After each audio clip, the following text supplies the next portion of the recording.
Yeah, this is on GameCube. There's a trick I do for duping gold skulltulas and heart pieces that you can dupe the most on GameCube, so it's the best version for this category.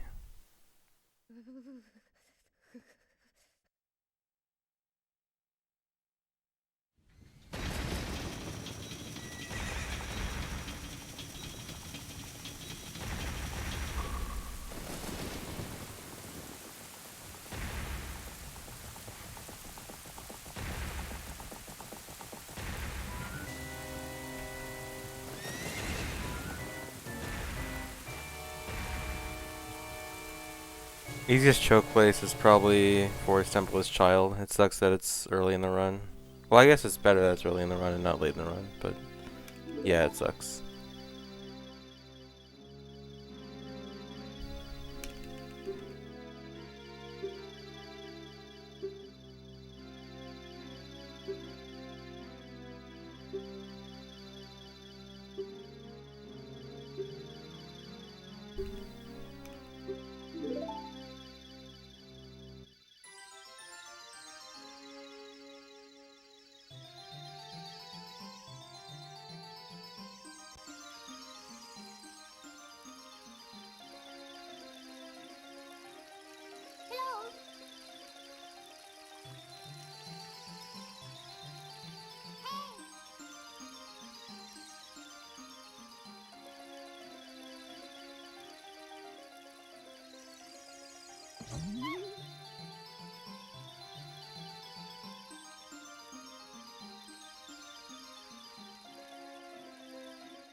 Greg, are you typing in the wrong chat or asking me? Because I don't remember the setup very well.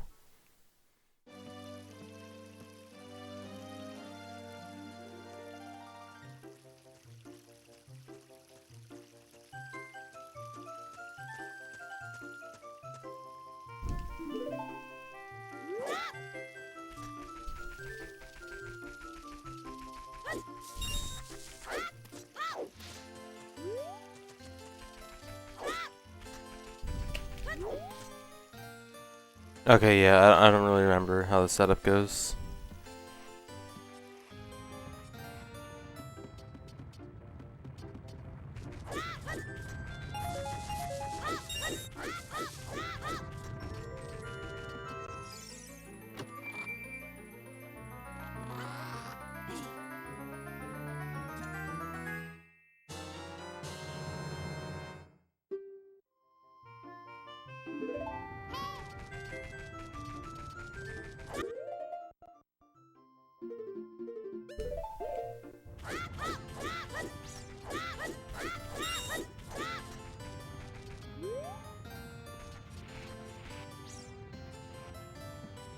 Hey, Lewis.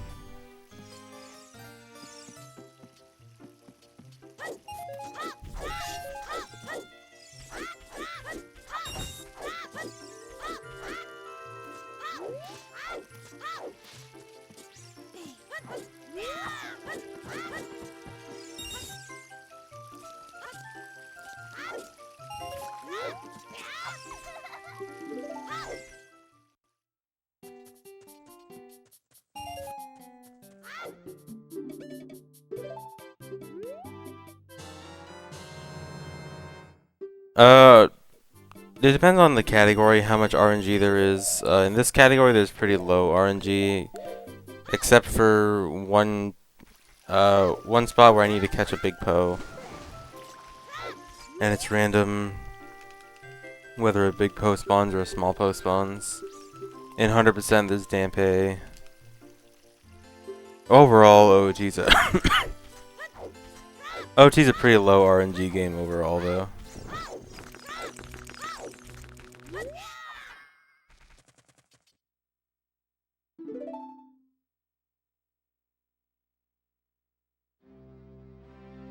My goal is sub 310.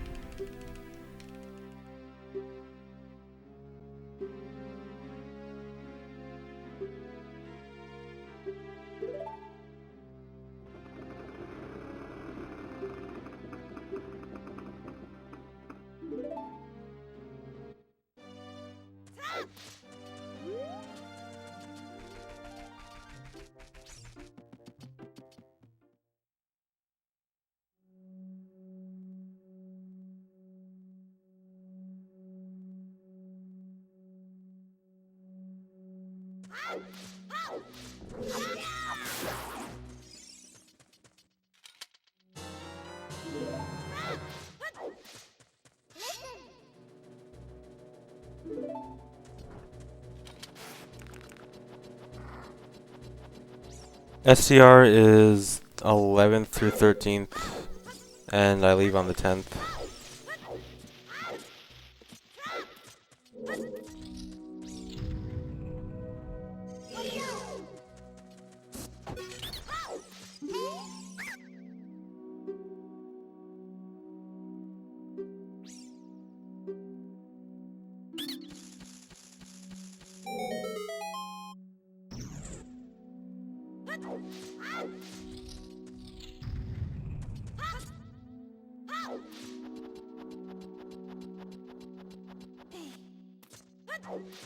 Yeah, smash the record.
Yeah, I keep telling myself I want to practice before STR so I don't look like a total scrub, and then I never do.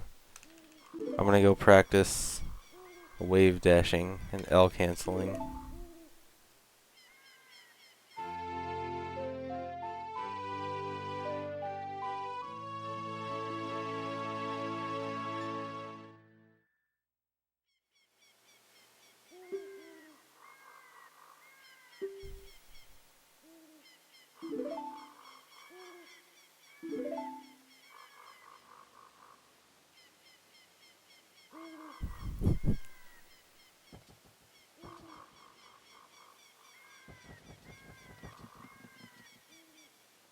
Everyone doesn't hate speedrunning Majora's Mask. It's just that the beginning of Majora's Mask is extremely boring and tedious with the first cycle, and you don't really do anything interesting until like 22 minutes into the run. After that, the run gets good, but the fact that the beginning is so boring really hurts it.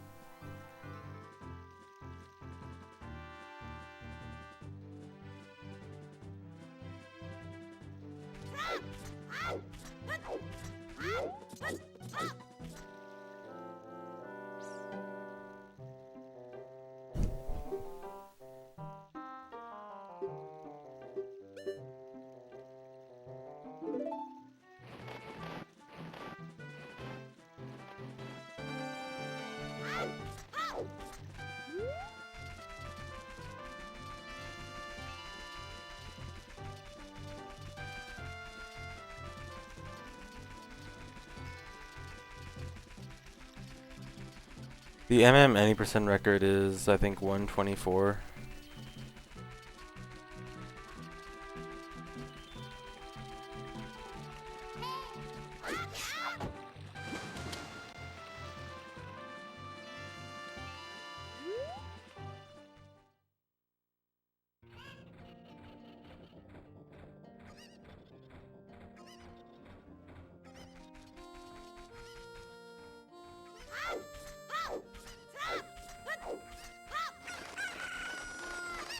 Oh yeah, the 100% record is I think 452.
Hey, Cosmic.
Nice.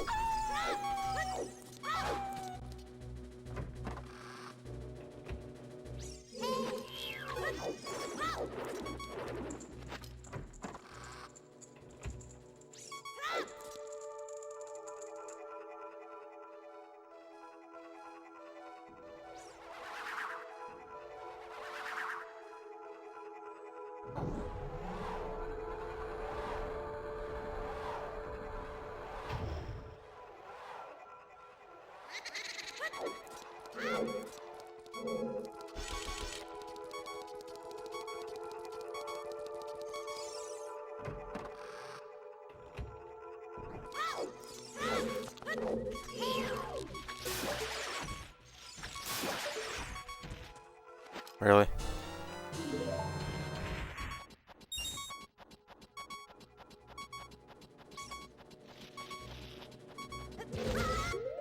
Yeah, I think Pit got a PB yesterday, and so did SVA.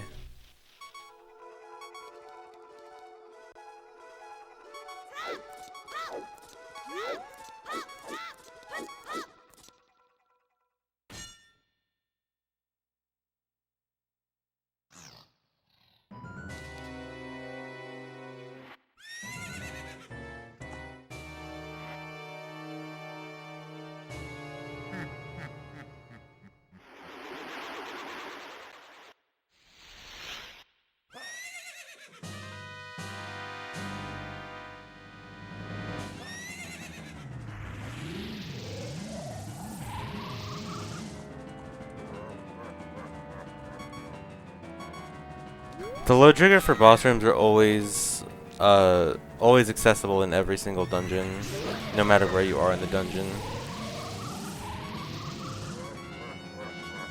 So as long as you can get out of bounds and hit the loading zone, you're good.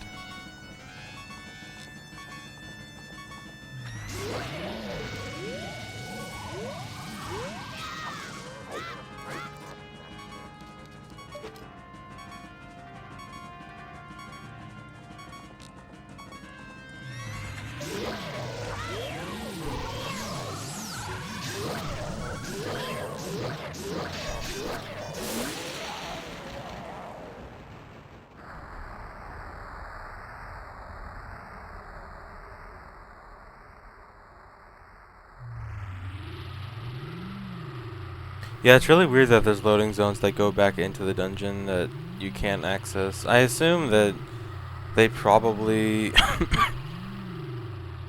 they probably were intending for you to leave the boss room or be able to leave the boss room and then scrapped it at some point, but it's kind of weird that they're still there. Actually, it's weirdest that the one in Water Temple goes back to the beginning of Water Temple and not outside the boss door.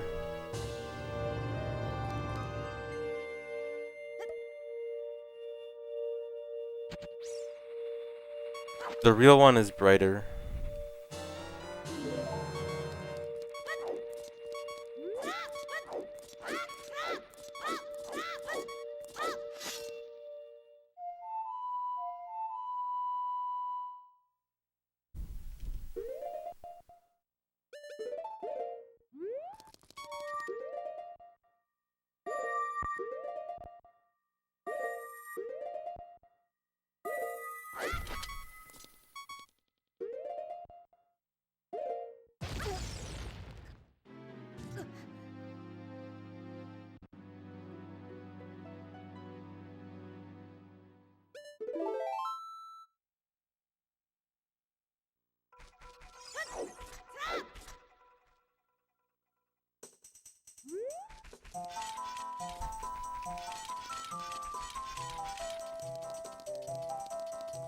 Yeah, I remember when I did that unbuffered. That was pretty amazing.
Whoa, oh my god, the single bits. Oh man, the double bits.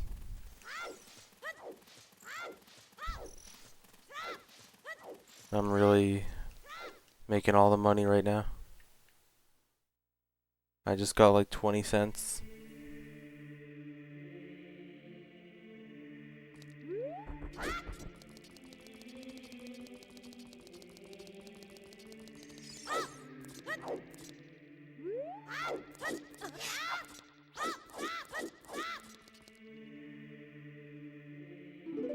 Yeah, it is, Mombe. In fact, I did it yesterday. It's just that I need to not cancel the Hess. And if I don't cancel the Hess early, then it's like all or nothing.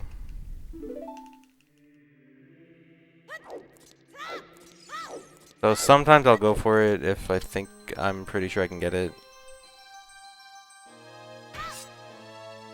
Nice, this is a good time.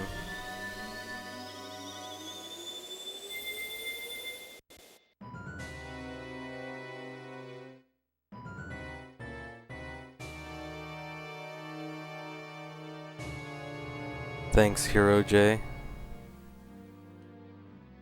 Yeah, I think that's the best Master Sword time I've gotten.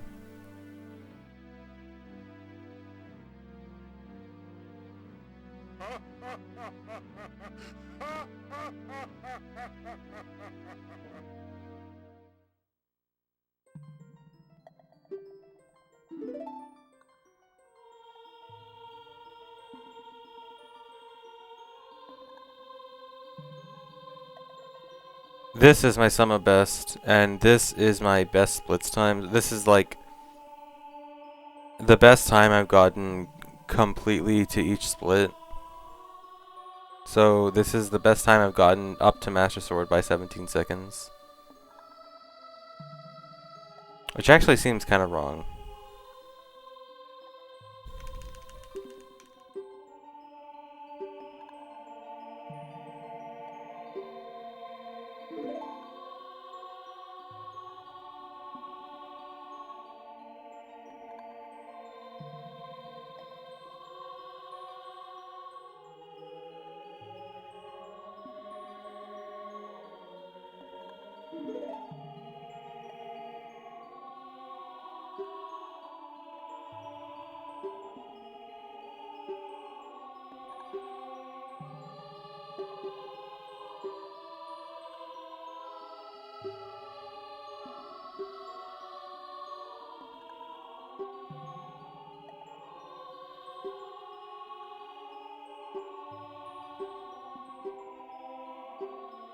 Hey, Master of Puppies, I'm doing alright. No, I don't really have any interest in 100% glitchless.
The reason I get Prelude now is the way the route works out, there's not really any way I could skip the Prelude cutscene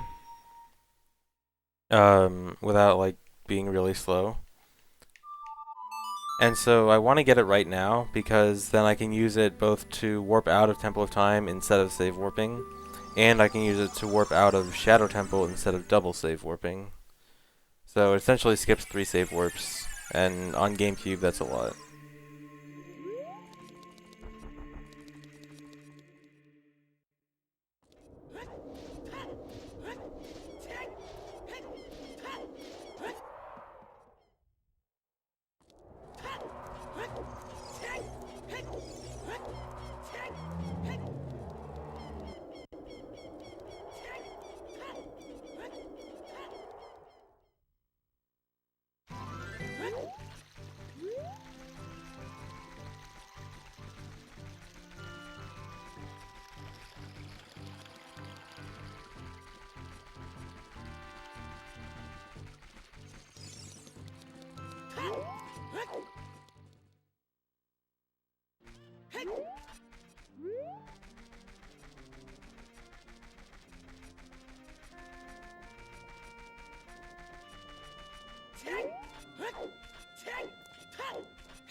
Yeah, I don't get Sun Song until after my first trip back to Child. So it's too late. And I won't have sword on B when I go back, so I can't just go out of bounds and use hover boots. SVA mentioned yesterday to try to see if getting hover boots as child could work. I actually messed around with that last night, and it's like, in theory, hover boots as child would allow me to skip the cutscene, but it would be super hard and probably not faster.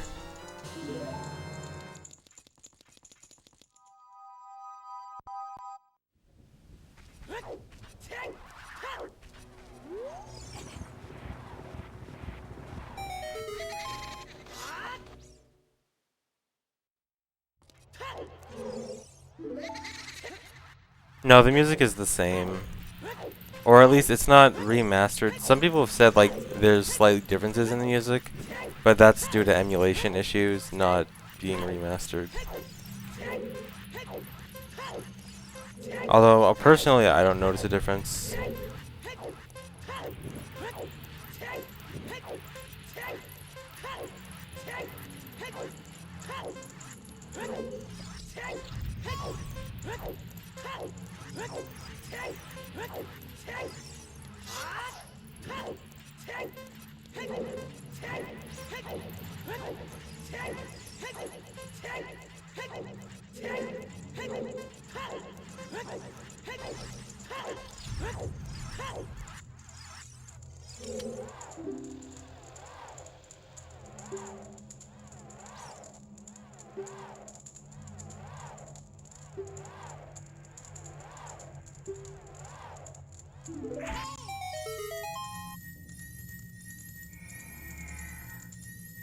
Task Dampe race is I think like a 43 or 44 with side hops everywhere.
Yeah, if you have ISG, you'll never fall off the ledge.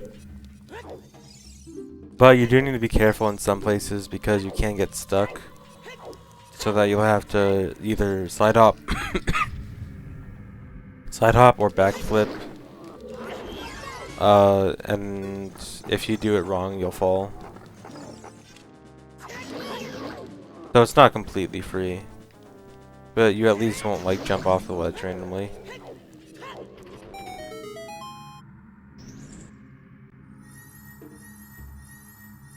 In Hundo I don't have Mega Flip, or I don't have Hookshot.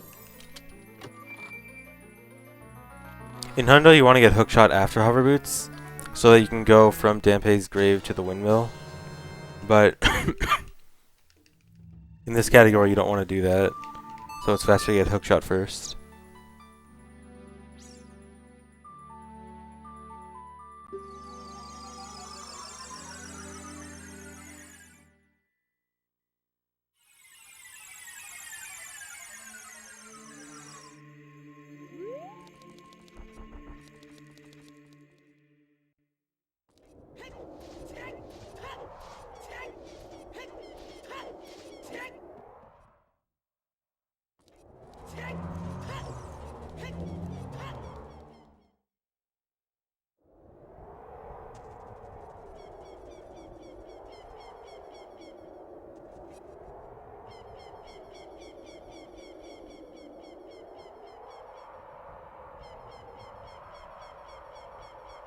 This time save is good. The split I just got past, the hover boot split, I should always save over a minute on.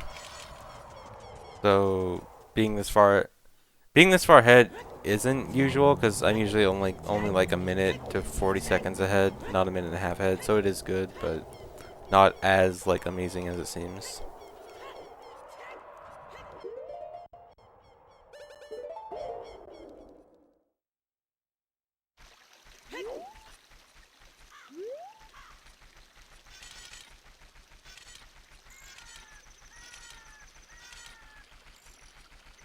Yeah, EQ, yeah, just because of the way diagonals work on GameCube, they're more sensitive. And so, a lot of times on GameCube, I'll turn more than I want because of how I'm used to on N64.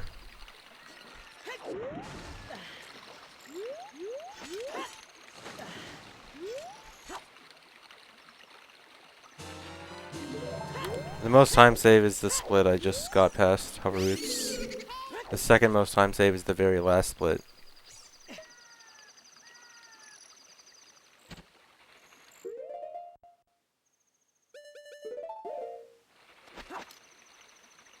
Well, I'm not going to be done with the category until Smash the Record since I'm running it there. But yeah, if I get a good time before that, then I'll be done after Smash the Record.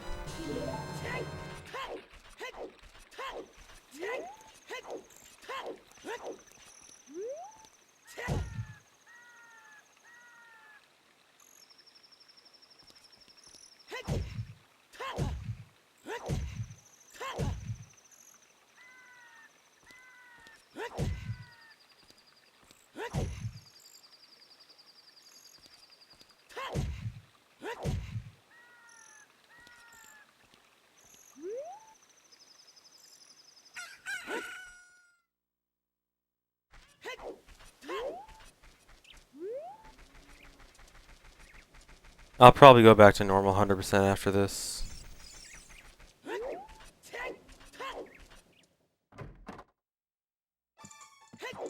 The way I got a bottle on B there is I drop my bugs and then I jump in the water while Link is holding a bottle and then press B right before I hit the water.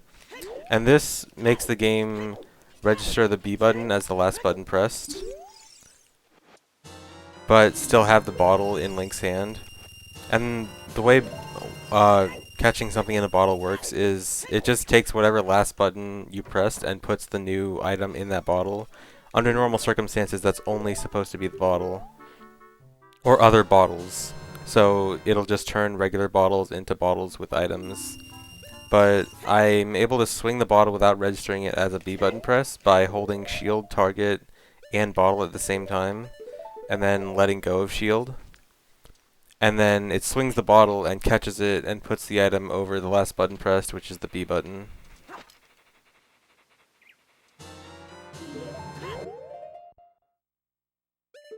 No, what am I doing?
Fun engineers, the way it works is you're holding Z and R and the bottle button all at the same time and then letting go of R. And then so because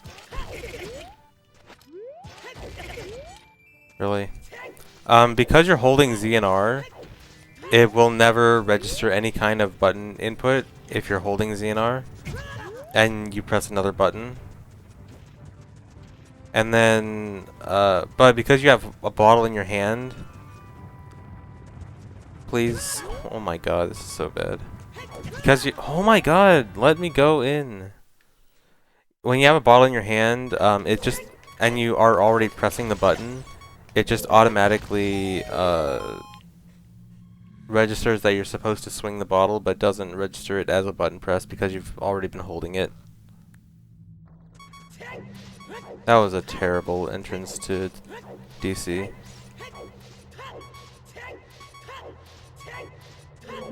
That was disgusting.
Yeah, Mombe.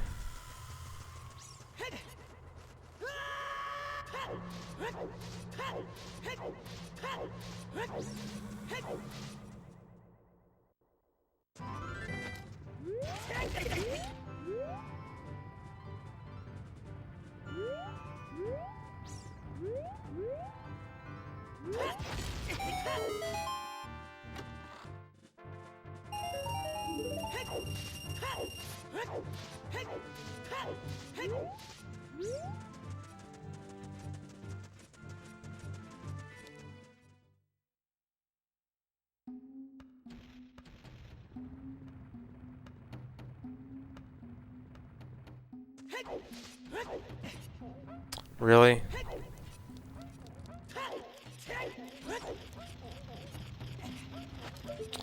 Really?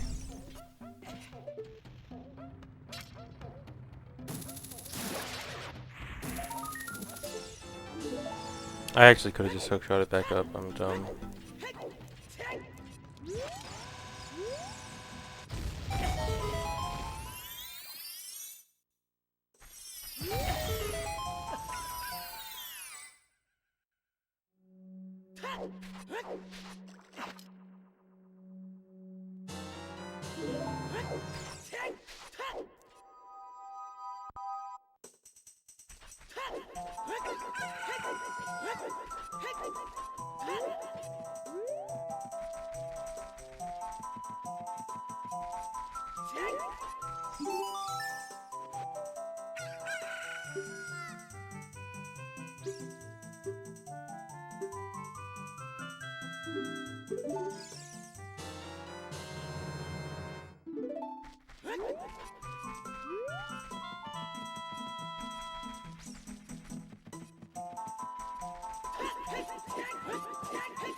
Yeah, I'm still the only runner, although a few people are interested.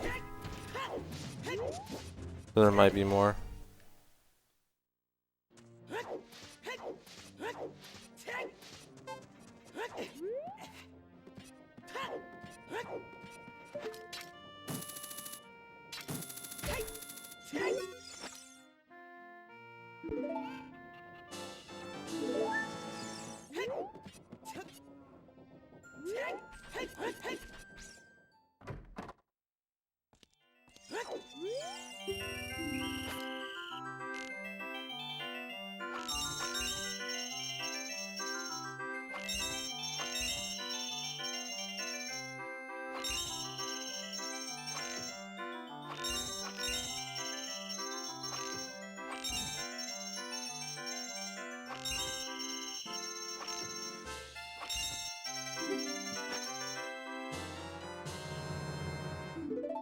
Yeah, I did all the routing.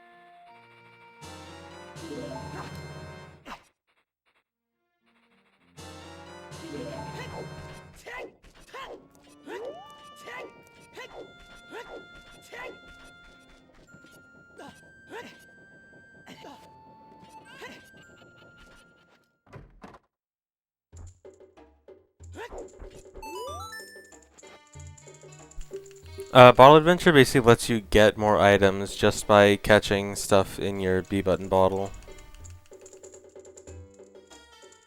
Like, for example, with the odd mushroom, whenever I dumped or caught something in my B bottle, it gave me a heart piece. And then when I catch these bugs with odd potion on C right, I'm gonna get the 3 spiritual stones and Song of Time.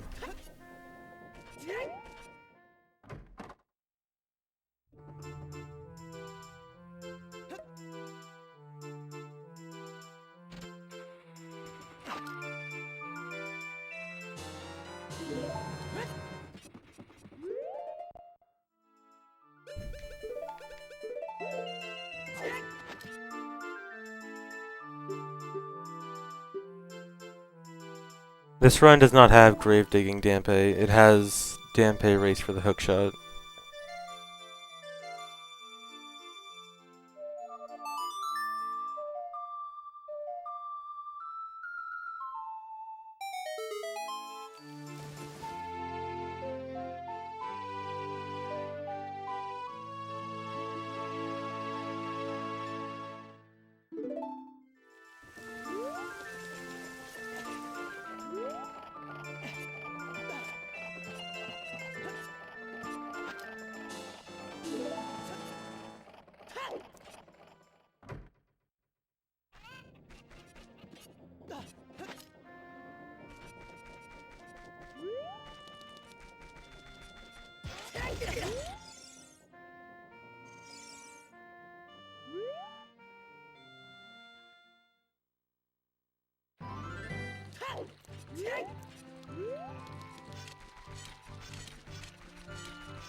Alright, good first try.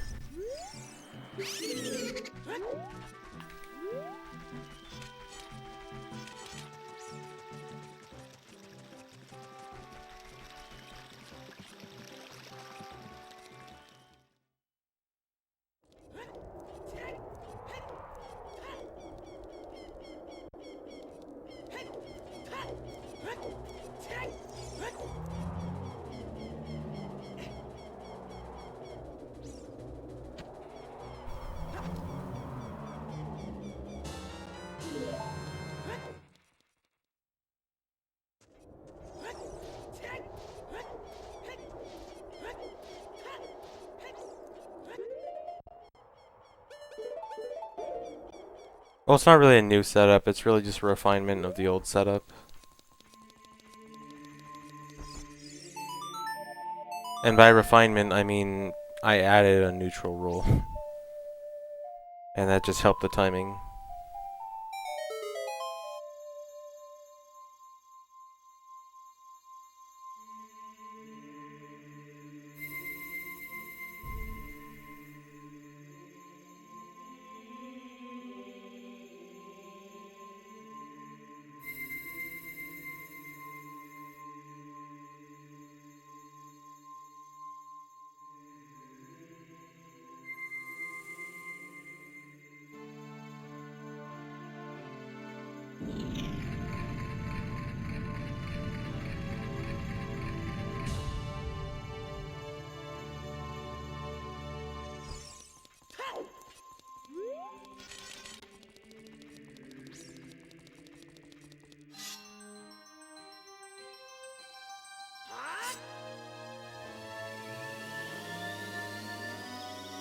My most and least favorite parts of the run.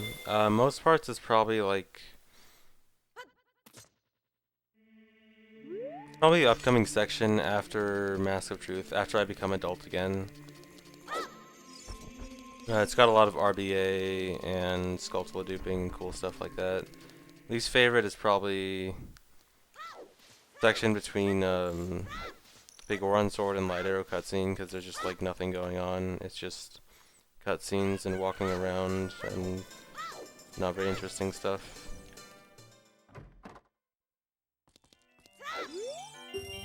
Although it's followed up by very interesting stuff, so it's okay.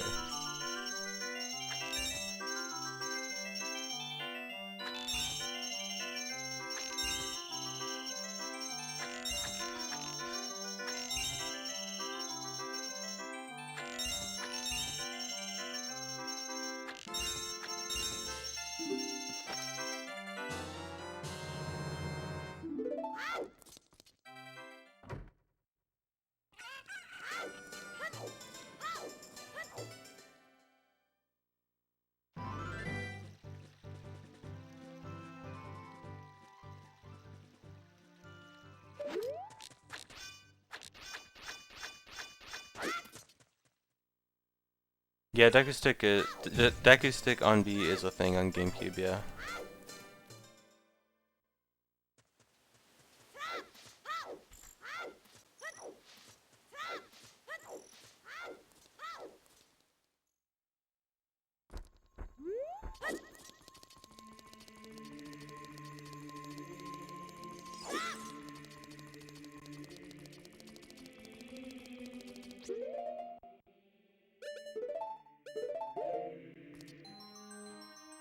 So the purpose of wasting those seeds was when I go back forward in time when adult has a bottle on B, it'll look at the child C right item, which right now is Big Poe, and it puts the value of whatever Big Poe points to, which is my slingshot seeds, on my B button. I had 43 slingshot seeds, so it put the item with value 43 on B, which is Mask of Truth.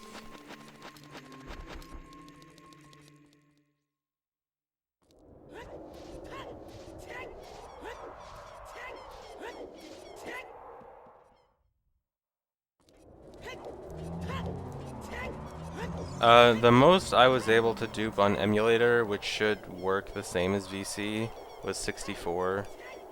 So you'd probably have to get like 30, 35-ish extra gold Skulltulas.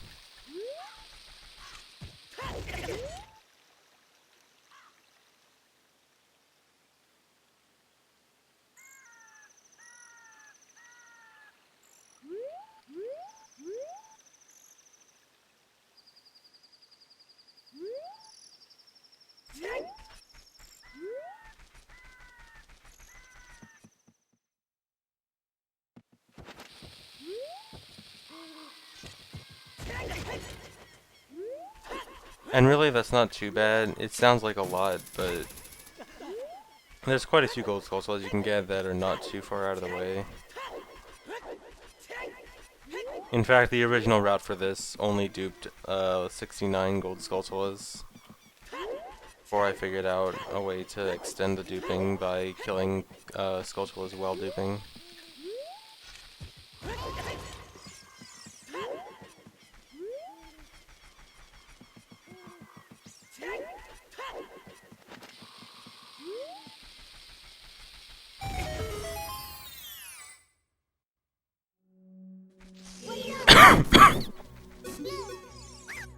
So the thing about the child trade item slot is that there really is no highest upgrade there, because you can trade masks whenever you want. So there isn't really a final item, and so because of that we just require one item in that slot at the end.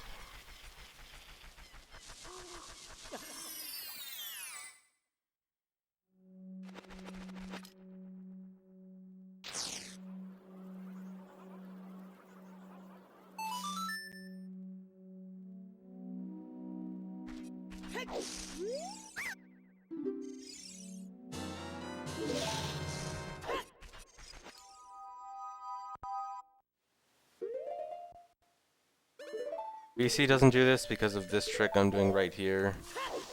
I'm gonna dupe Skulltulas, and I can dupe way more gold Skulltulas than BC can on GameCube.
Alright, I gotta be careful here and not bonk into a wall or the game crashes.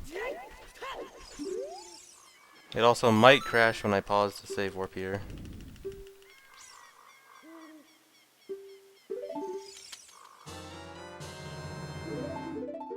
Alright, no crash.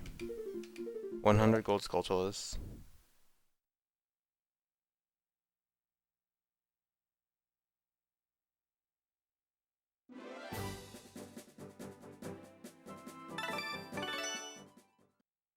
Yeah, when the screen freezes there, that is the game screen freezing, not the stream.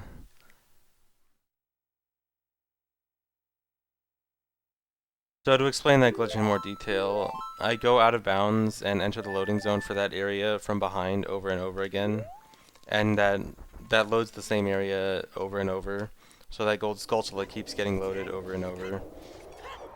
Now I can't just like dupe 100 of them instantly. At some point the game starts running out of memory. But what I do to... Normally it'll stop at like 70-ish when it starts to run out of memory. But if I kill the gold Skulltulas with a bomb chew and then continue duping, the tokens take up less memory than a full gold Skulltula. So I do that a few times to try to lighten the load. Really? And then I can dupe a total of 98. I can't dupe 100, even though 100 would be a nice number. 98 is just the most I can get.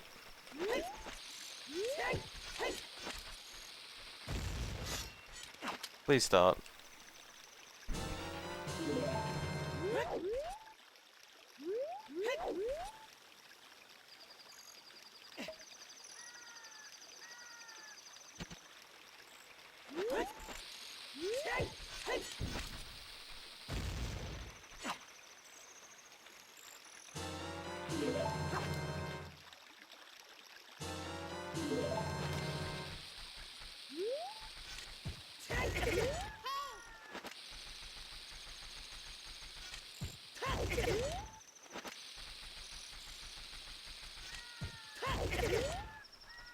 Yes! Oh my god!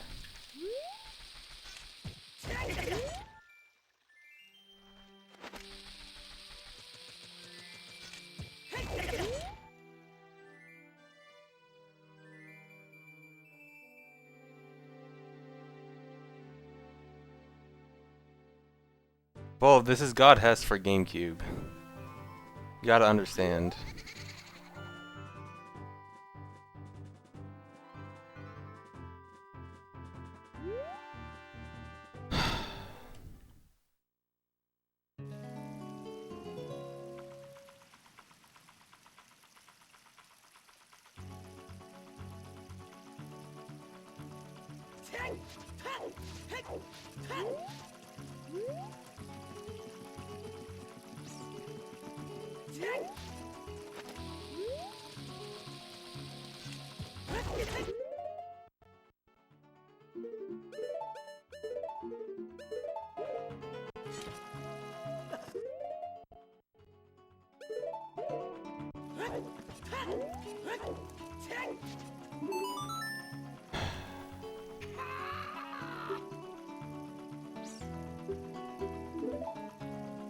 Mad. And I'm not gonna have a bomb for the weird shot. That's cool. Actually, I can just use a bomb chew mega flip here.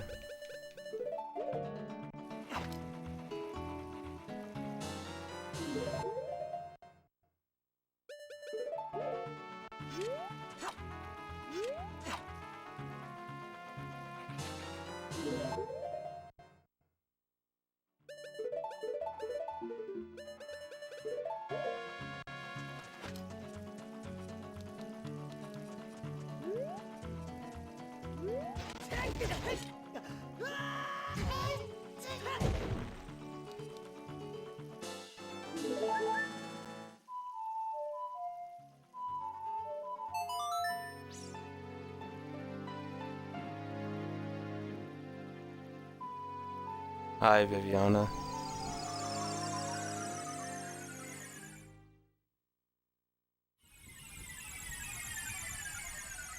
How's the run? It was good until the last split.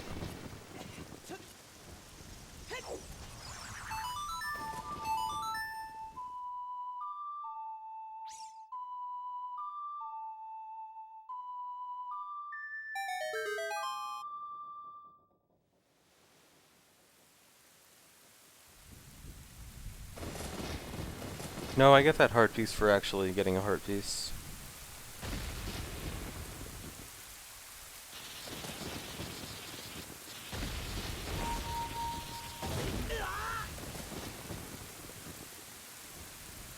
If OT never existed, would I still be a speedrunner? I don't know, man.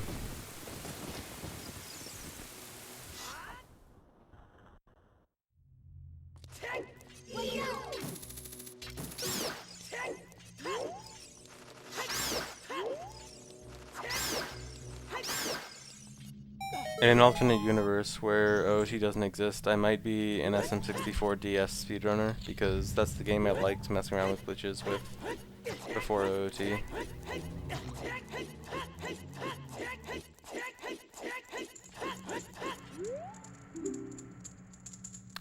That would be a terrible timeline.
Well, Valve, other consoles don't crash either, they just stop duping earlier.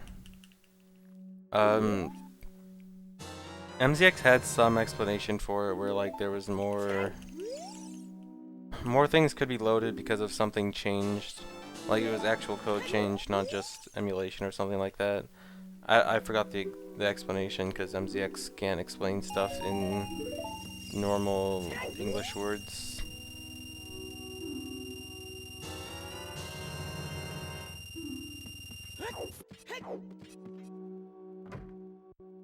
You don't know programming stuff, you don't understand MZX.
I have no idea how many hours I put into this game.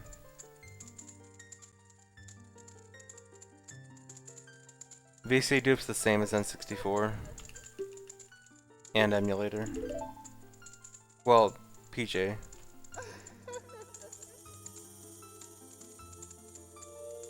Dolphin obviously dupe's the same as GameCube.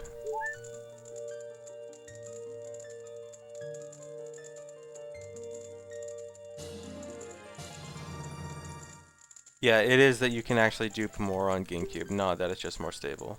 Like you flat out cannot get 98 gold Skulltulas on any other version.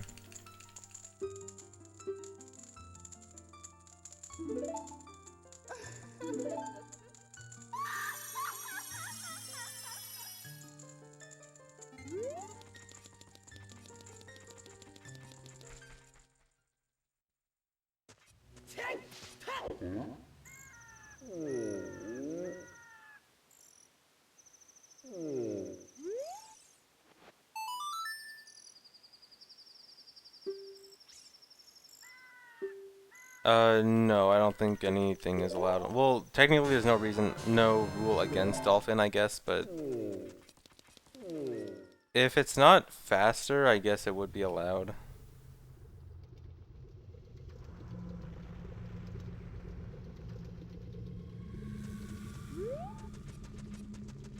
I think I own like 10 or 11 copies of OT. I have 3 N64 English versions, 1.0, 1.1, 1.2, Japanese 1.0, English and Japanese Master Quest discs, OT 3D, English and Japanese VC, although you might not want to count VC because, or Japanese VC because, you know, not exactly acquired through legal tender. Wii U VC.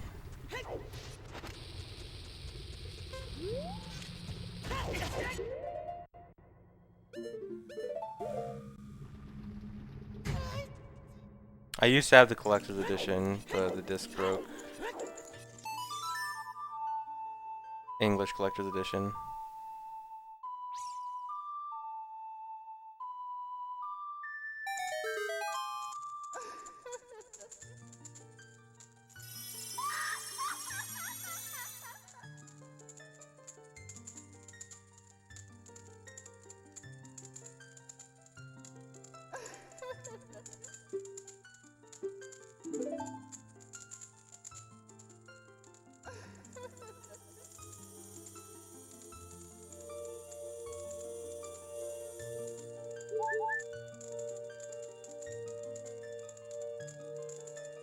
Why do I love OT so much? Just how much you can do in the game with all the different glitches and how big the game is, and I don't know, you can just do a lot of stuff.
I did split. My splits just don't have a split there because of a route change I did.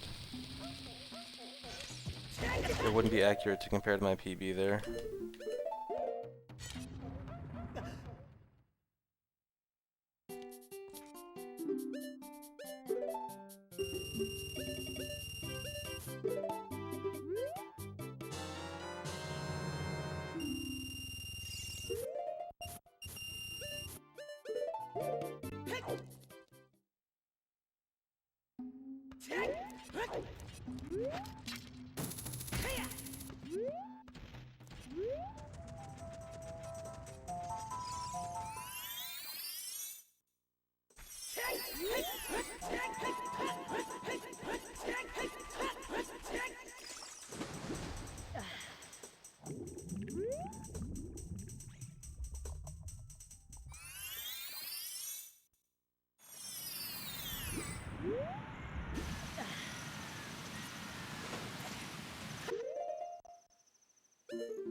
A mega infamous.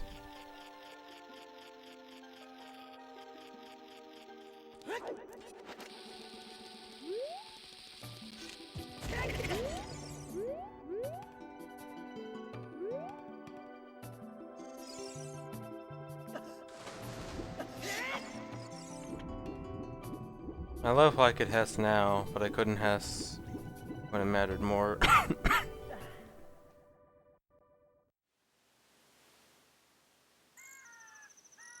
Maybe Volv. Are you going to Genesis 4? Is anyone else in Mumble Crew going?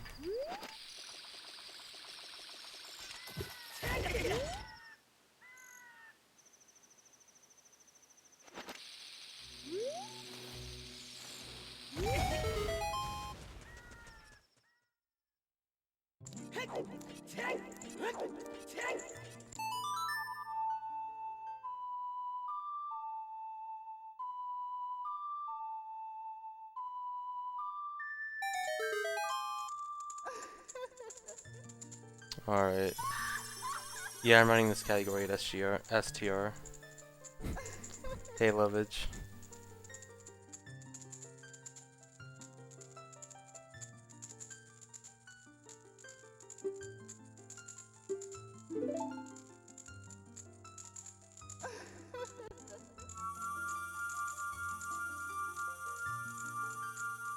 This is a big best split. Did I buy Goron Tunic?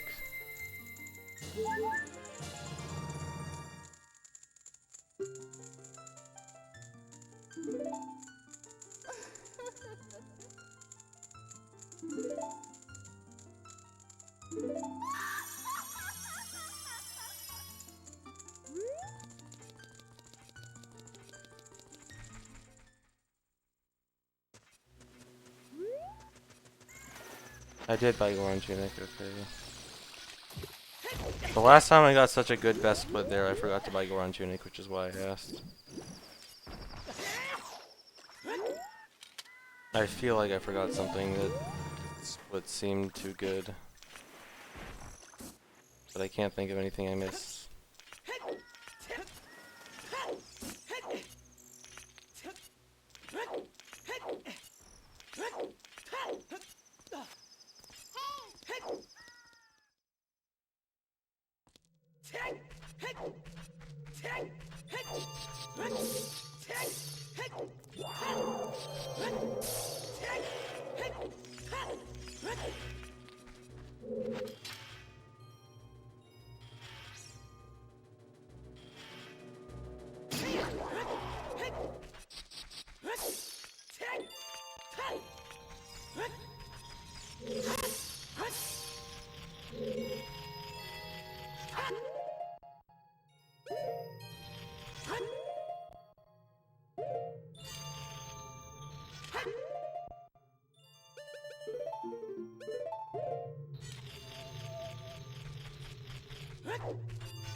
these guys are just after me.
Well, not bufferless. I always press A and start at the same frame, or attempt to press them at the same time. If I didn't press start, that means my start input just missed, but the A still works.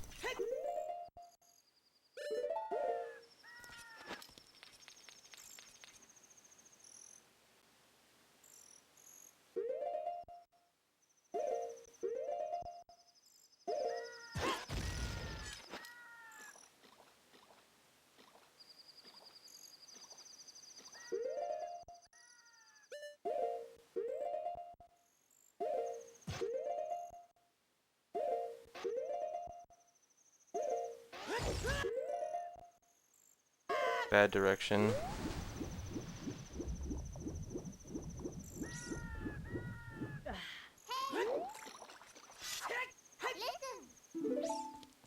That really sucks. That costs a lot of time.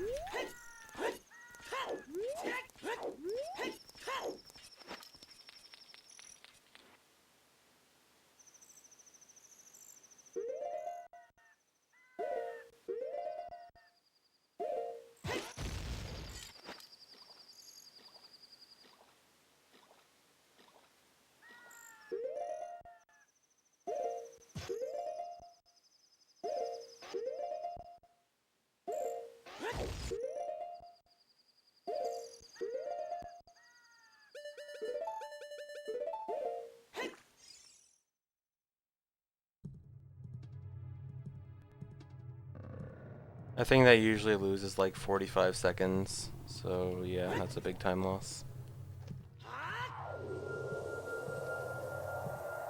But I'll still be ahead by a lot.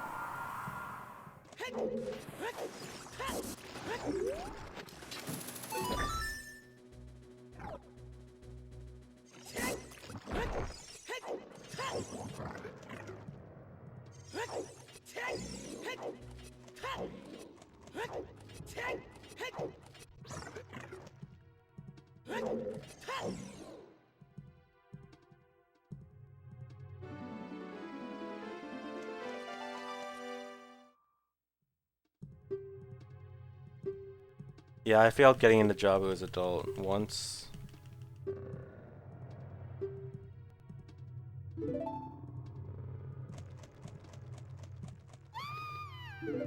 Andrew, I only played XD, and I liked it a lot the first time I played it, but looking back, it's probably a bad game.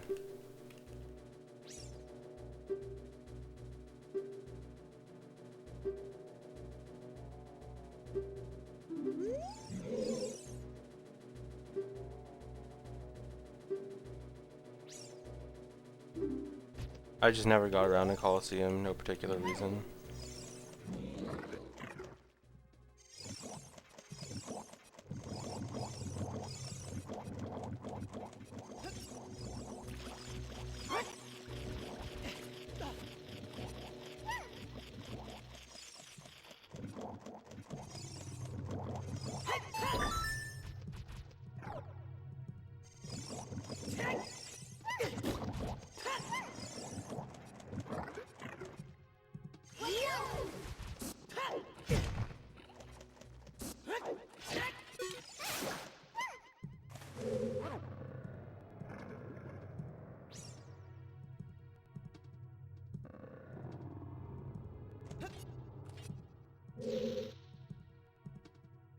XD.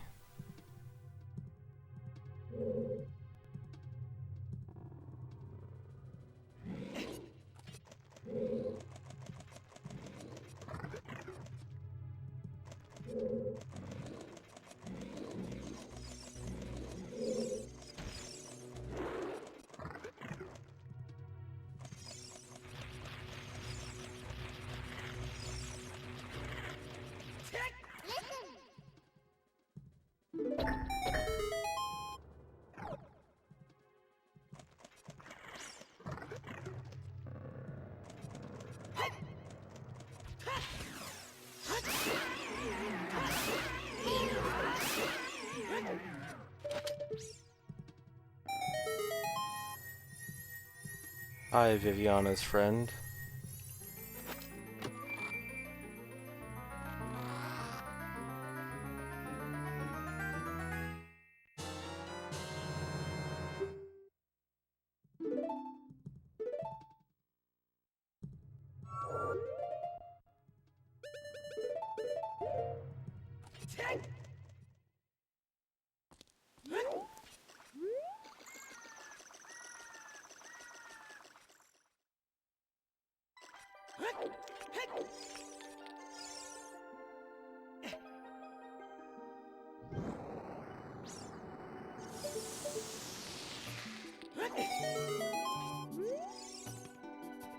No, there is no well, there's no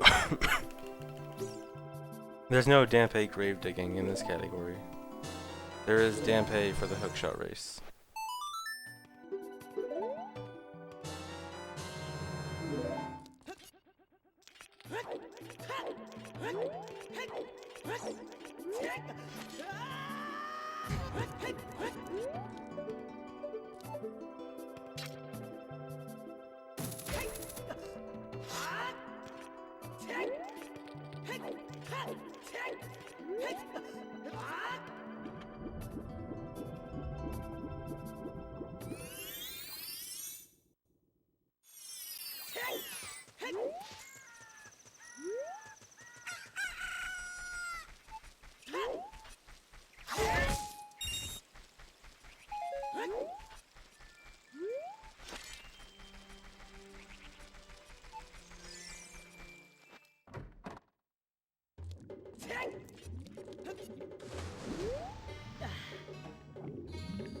Yeah, I don't want to get every heart piece in this run. The goal of this run is just to get 20 hearts, and so, not necessarily every heart piece.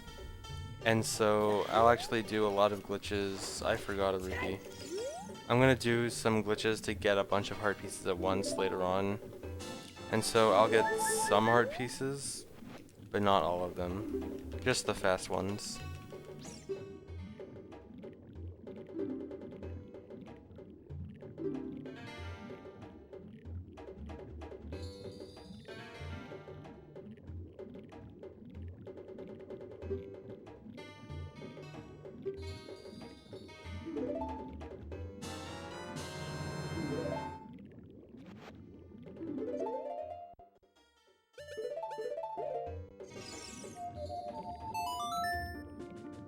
So I know what I forgot on the Furor's win split. It was a 20 rupee in Goron City. Thankfully, it's not the worst thing to forget. But yeah.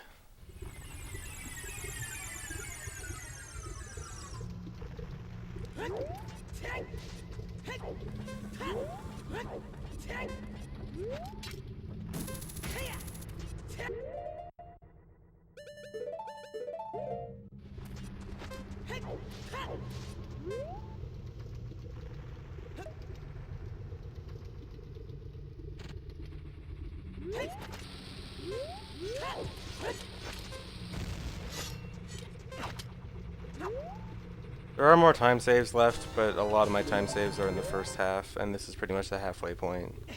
So, not as much. There is still that minute on the last split, though.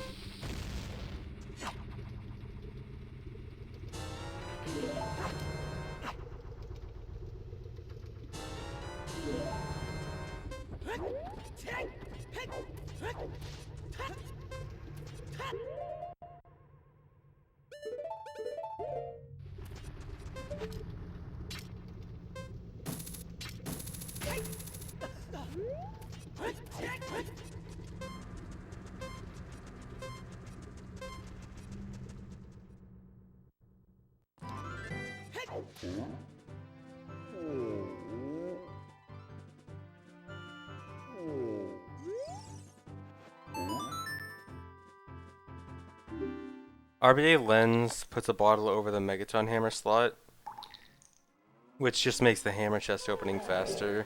That probably seems like it's completely insignificant, and it really is. The main purpose of that RBA there is really just to get a bottle on B. What I RBA there doesn't really matter.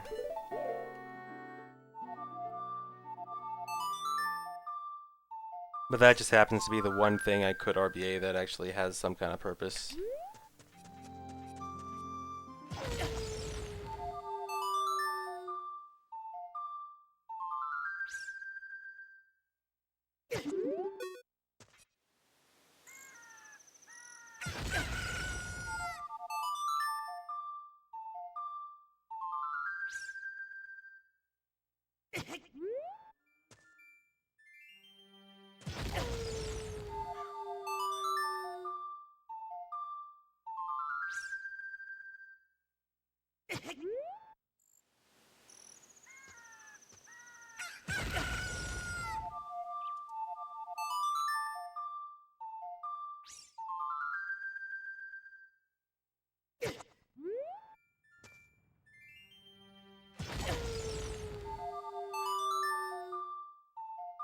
I'm taking damage because I need to die in a while, and I just want to be at lowest health possible so I can die quickly.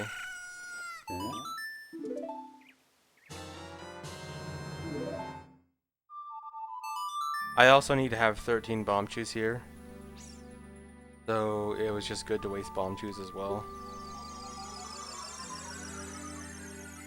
The reason I want 13 bomb chews is because I have a bottle on B, and in the Light Arrow cutscene,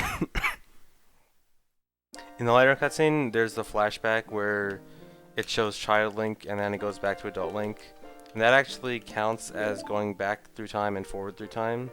So it activates Bottle Adventure when I have a bottle on my B button. And so my child C right item right now is Poe. Poe points to my bomb chew count. So after the cutscene's over, it's going to put whatever value of my bomb chew count on my B button, which is right now 13, and 13 is Frodo's Wind. So after the cutscene, I'll have Frodo's Wind on B.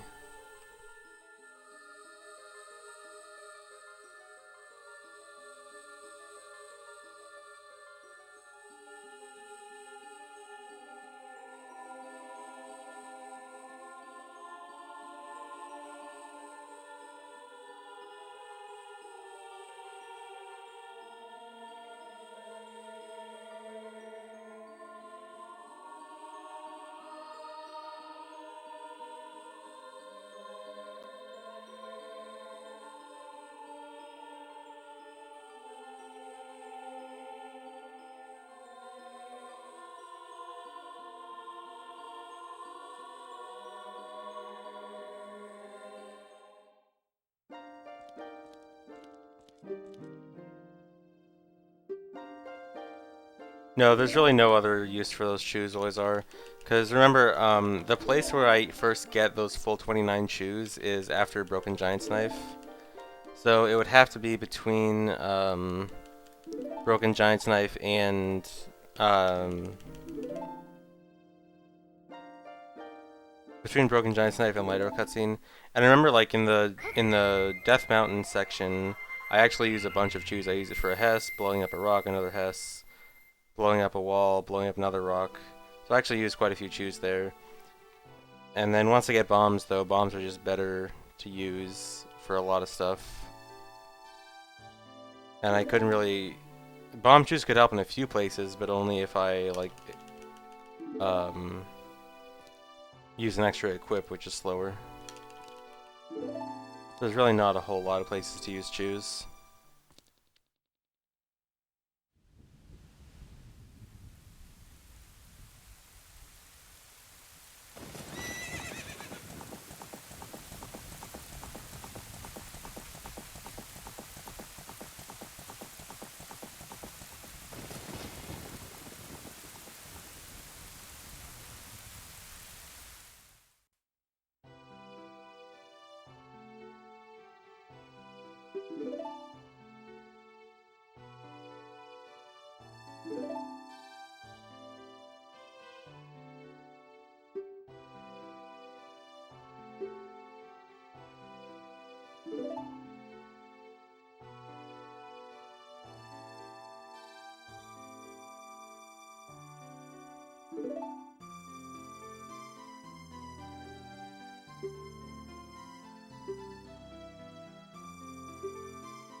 Sure, Ronnie, just don't expect the best answers.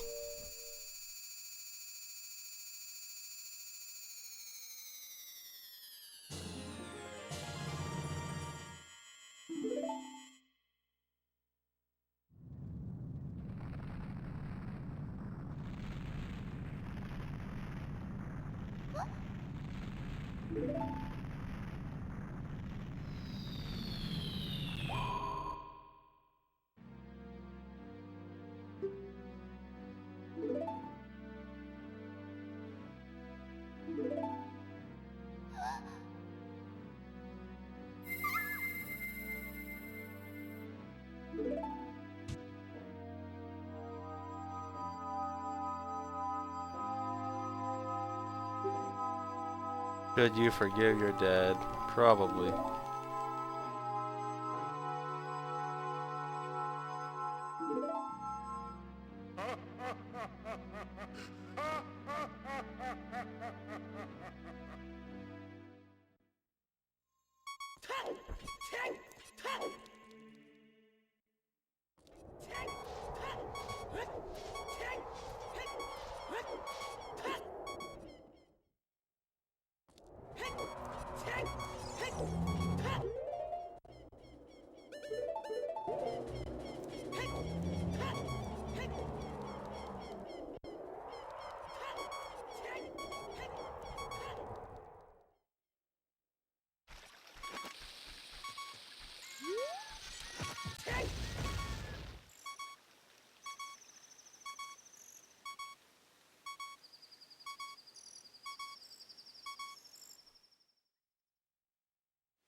I may or may not be at AGDQ. I will not be doing a run at AGDQ.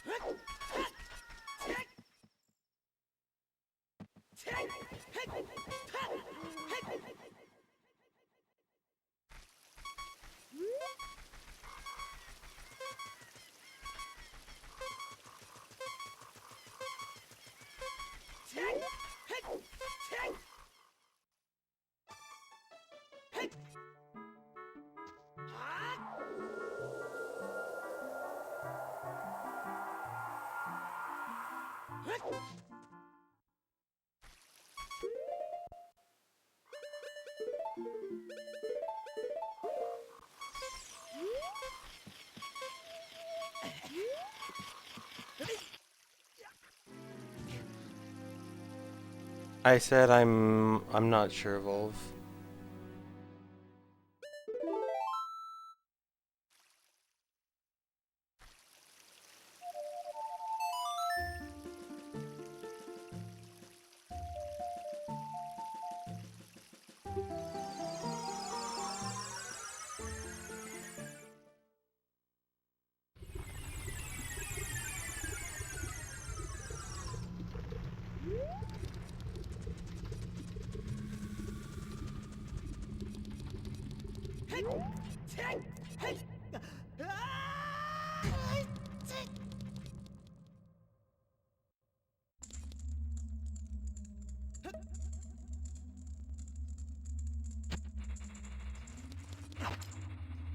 What just happened?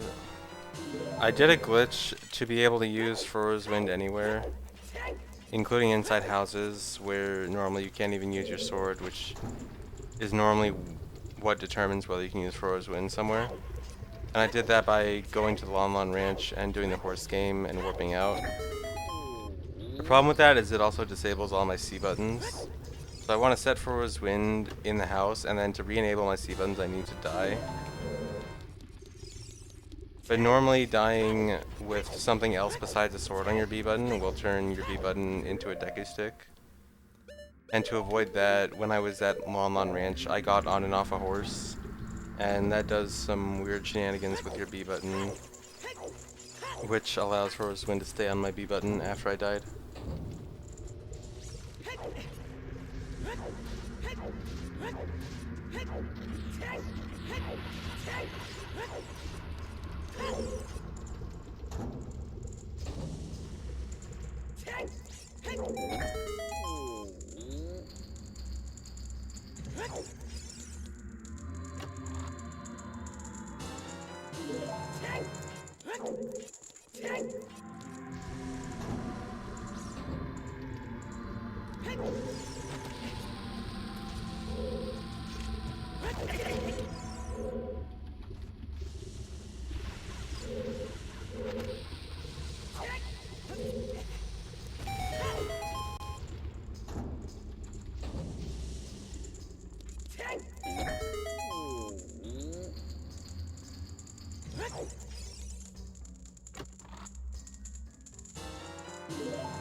Yeah, Tompa, I did that once a really, really long time ago.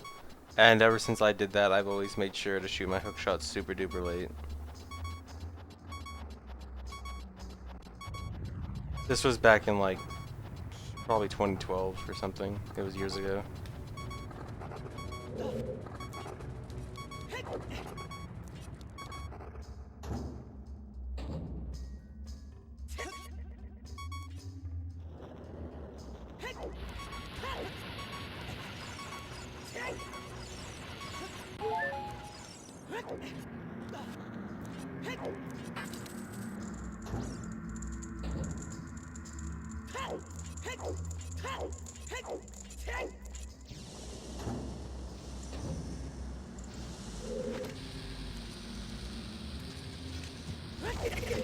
Yeah, what Tom said about Froze Wind, it's amazing for wrong warping. Because the way wrong warping works is you're trying to load another area at the same time that that the cutscene for the end of the dungeon is starting. And normally your options are very limited with that. You can only like die or exit the room or something like that. But with Froze Wind you can do that blue warp plus literally any other place in the game. And so that opens up your wrong warping options by a massive amount. Which is why this category does some pretty unique wrong warps that you won't see in any other category.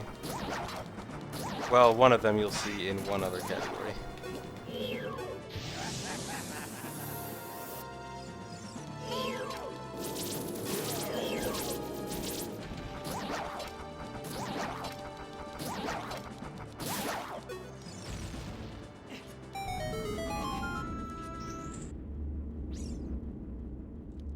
Thanks for the sub, Destavel.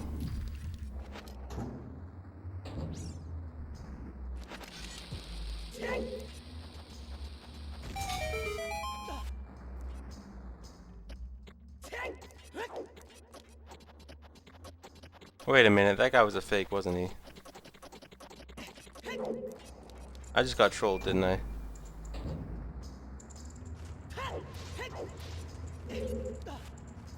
Wait, I can't tell.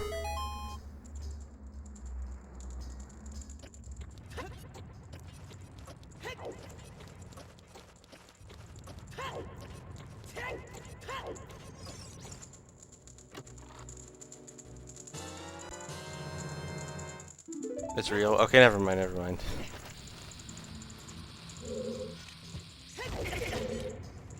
Oh, okay, so for some reason the subscriber icon didn't appear in front of the name, and it normally does during when people sub, and that's why I thought it was fake, because it didn't appear in front of the name. It made it look like it was someone doing the line skip trick. Anyway, thanks for the definitely real sub and not trolling me. My chat just didn't decide to load the subscriber icon.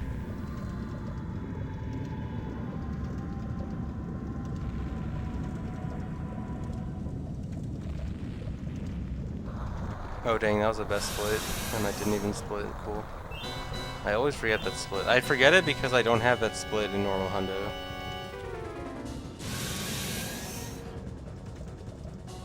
Always are there a few other wrong warps that I wanted to implement that would be really cool, but just don't work out well. Like a wrong warp to the Silver Gauntlets chest in Desert Colossus, or a wrong warp to the Serenade of Water cutscene with a timer.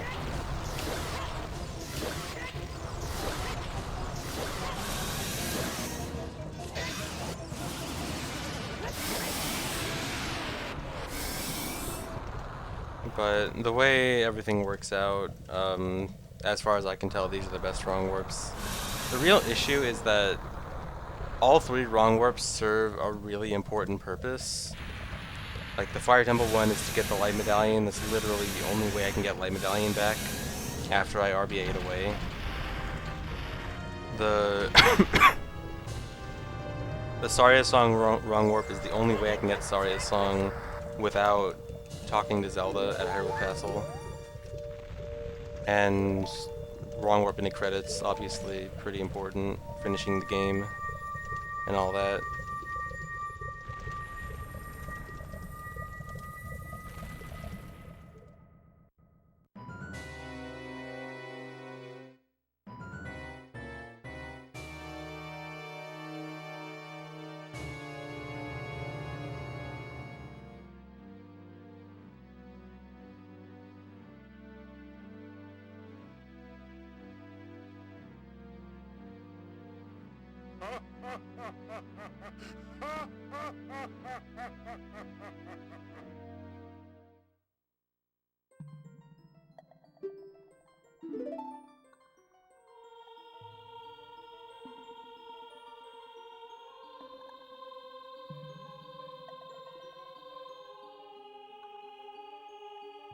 Why is wrong warp to credits possible? All the credits are is just cutscenes in areas, and so the way wrong warping works is it adds a certain value that is usually used to start a cutscene to some area value, and so if you wrong warp to a certain area where that area's credits cutscene value is the same as the value of what is used for the cutscene at the end of a dungeon, then it just works out normally. Like, Temple of Time plus the cutscene value used for finishing Dodongo's Cavern equals the cutscene value of the end of the credits in Temple of Time.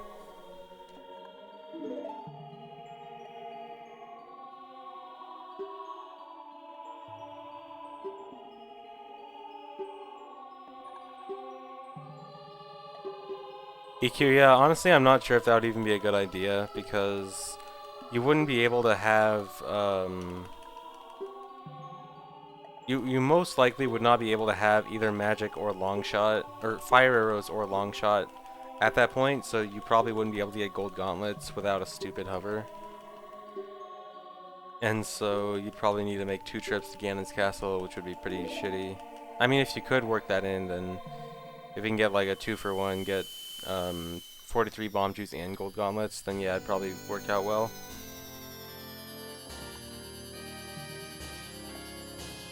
Yes, it actually is possible to wrong warp to the starting cutscene. Well, you wrong warp to the Navi part of the intro cutscene, where Navi's talking to the Deku Tree, but yeah. Yeah, this run ends on wrong warp. I forgot the split. This run ends on wrong warp to credits, yeah.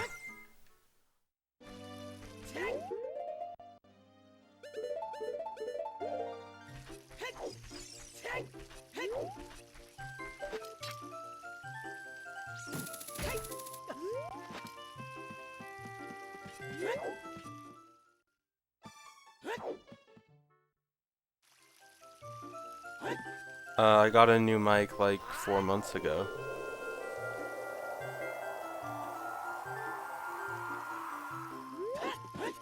I think wrong warping to the intro is setting Ferora's Wind at Castle Collapse and using Dodongo's Cavern or Deku Tree, I think. It's been a long time since I did it, I might be forgetting. Actually, it might be Fire Temple.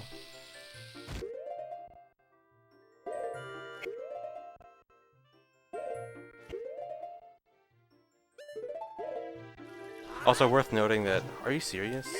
I haven't failed that in forever. Worth noting that Deku Tree and Dodongo's Cavern use the same cutscene value for the starting cutscene that is used for wrong warping, so the same areas will work exactly the same way for Dodongo's Cavern and Deku Tree. So like the wrong warp to the credits in Temple of Time would work if I used Deku Tree Blue Warp instead of Dodongo's Cavern Blue Warp. The Saria song wrong warp would work the same as if I used Dodongo's Cavern, even though I do it from Deku Tree normally.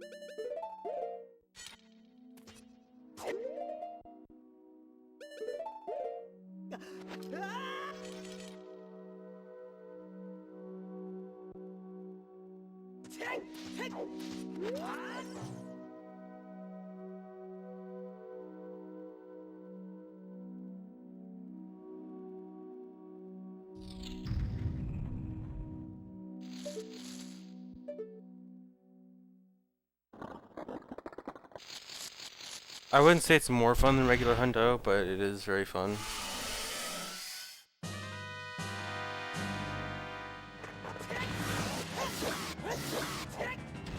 I like forgot to use another Deku Nut.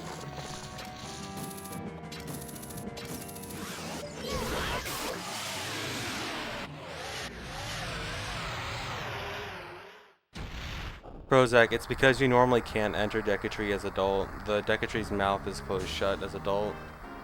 So by not loading it there, you prevent the Deku Tree's mouth from loading, which allows you to just walk right in. It wasn't swag, I just forgot the nut.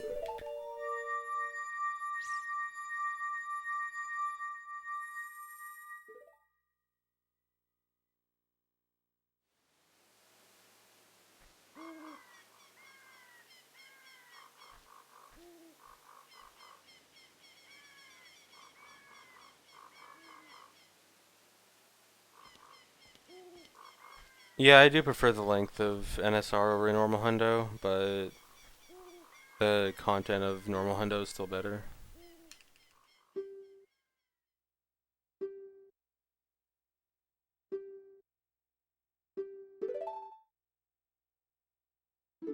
Not that the content in this run is bad though, it's still really cool.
No, there's definitely it's definitely plural for a reason.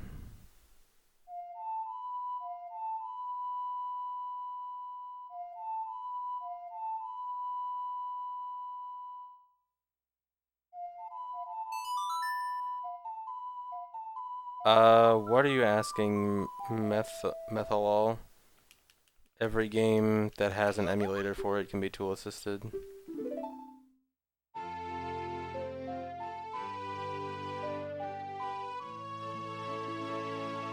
And there are lots of TASs for this game.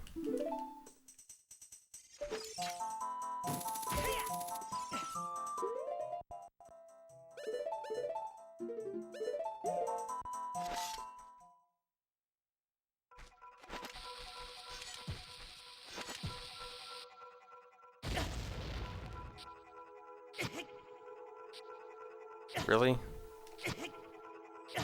Terrible.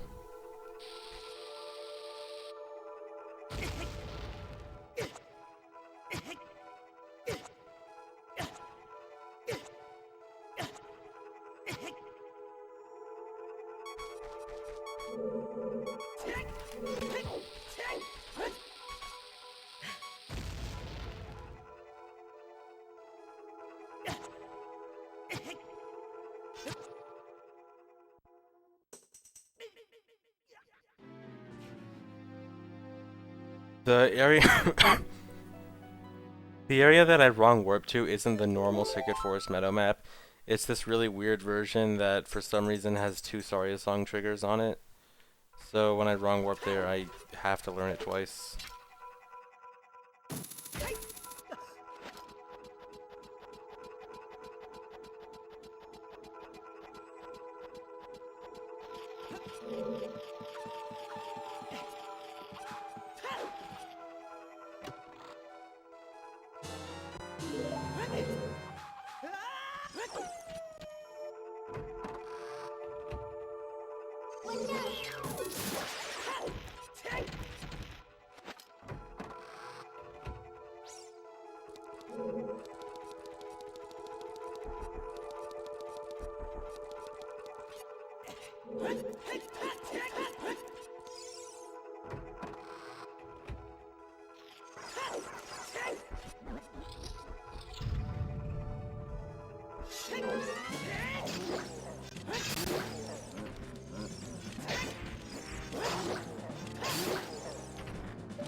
Five for the hover and one for the cutscene skip, EQ, yeah.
Yeah, buffering bomb damage does work as Child, yeah. I think it's just a coincidence that Child rarely has to use it.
Yes, you can fall down that hole when fighting Stalfos, and it's very bad if you do.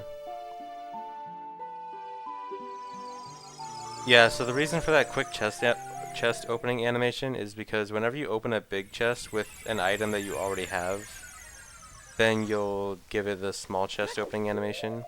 And because I already have a quiver from RBAing it earlier, it counted as having the bow already, and it gave me the quick opening animation.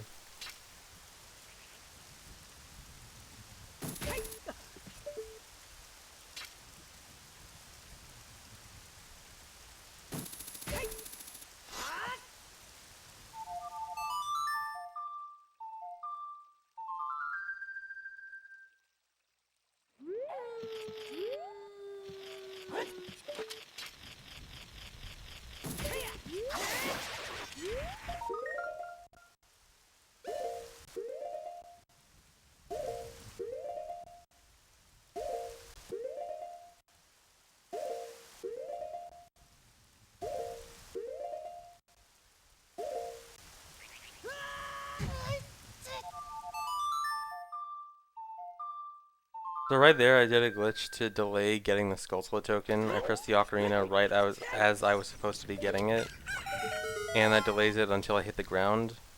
But by the time I hit the ground, I was far enough away from it that the token unloaded.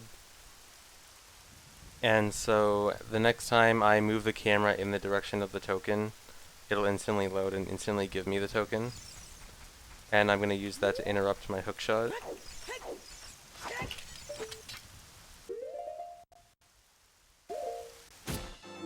And that's going to make me jump.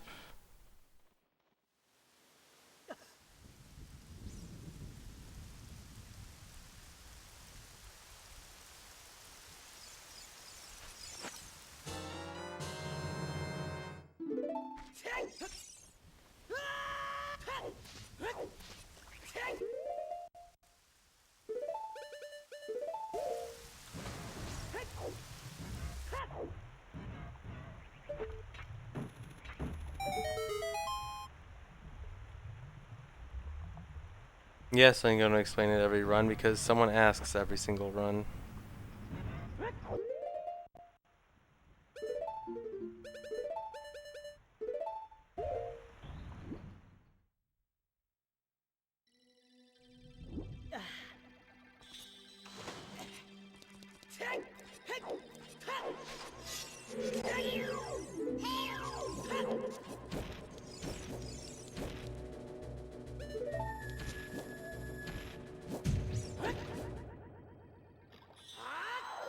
Yes, that is 101 gold Skullsula tokens. It's too late in the run to be useful for counting towards the 100 since I want to get the Skullsula rewards earlier on. So it is just a useless token. Well, useless towards Skullsula count, but useful for the trick.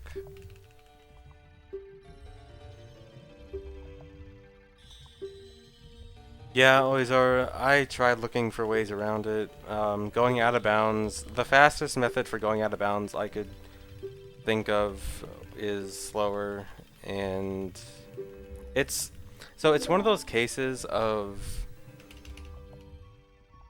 the normal way is a lot faster than it seems like just by looking at it. Thanks for the sub, QWERTY. So yeah, the normal way is not actually that slow, and the glitch ways are actually slower. That I can think of at least.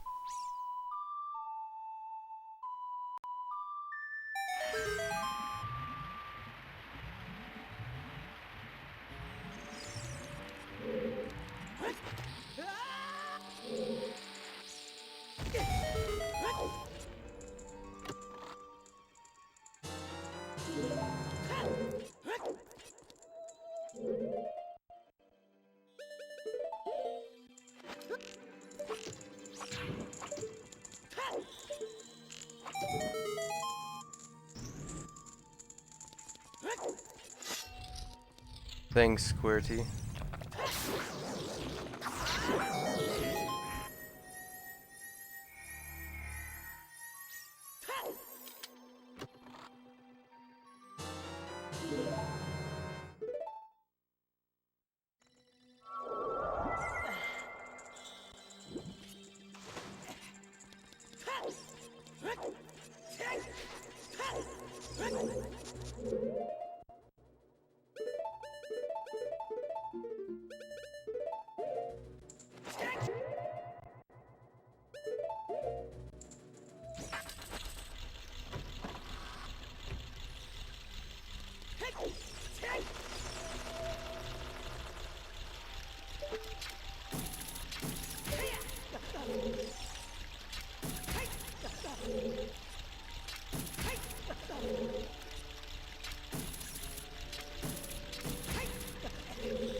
No, I don't think that cutscene is a cutscene you can wrong warp into. I think it's one of those. I think it's one of those cutscenes that doesn't really have like a specific scene associated with it.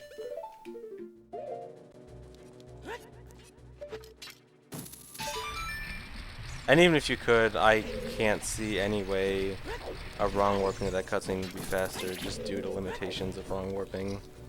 Like, I'd have to either cut out one of the 3 important wrong warps or do a timer wrong warp, which is... There's no way it's ever gonna be fast. What am I doing? So yeah, no.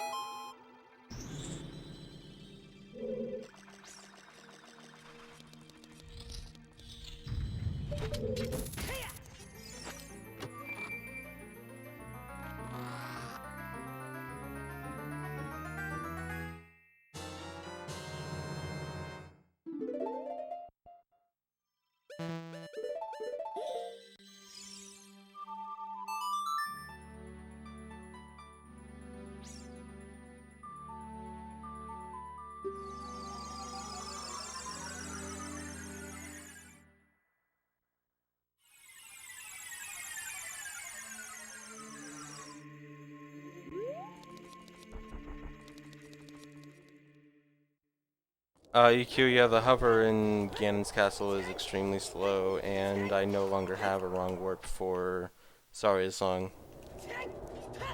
Unless meeting Zelda after that is implied. But meeting Zelda is super slow too.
I've been working on this run for about 2 months.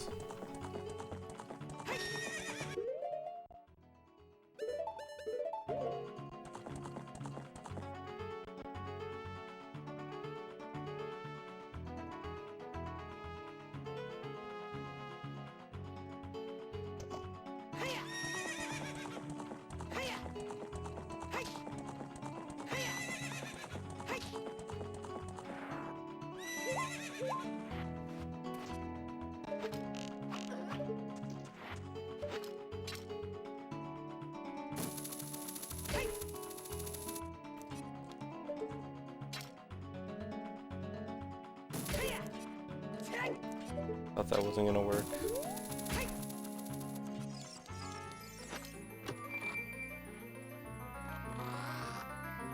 Yeah, I'm pretty excited for Smash the Record.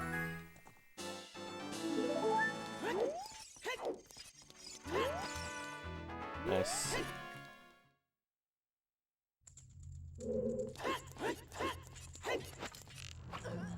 A few runners have said they're interested. No one else is running it yet, but there's interest, so that's good.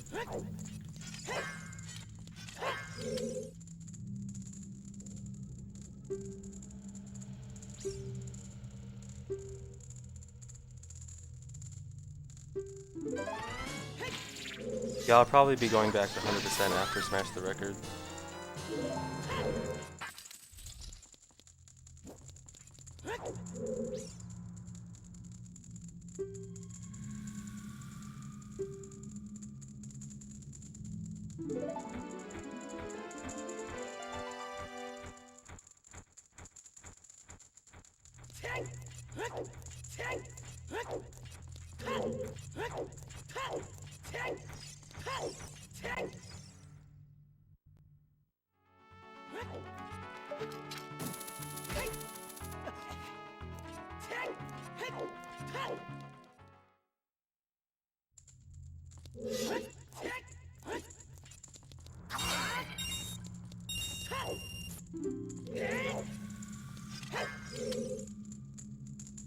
If I do another Zelda game, it'd probably be Twilight Princess. I do want to get back to playing that at some point, but I still have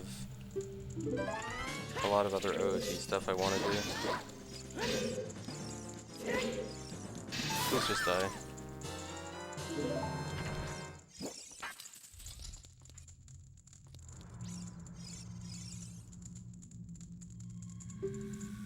Yeah, the new Zelda looks pretty cool.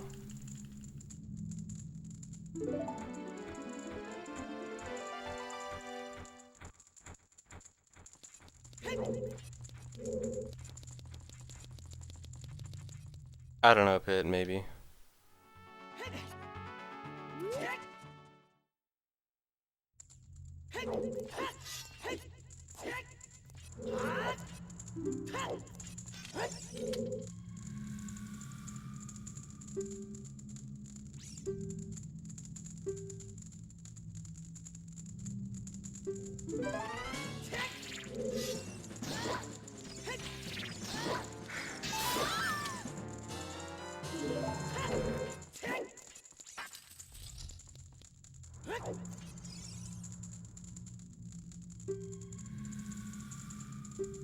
Hey, David Olive, thanks.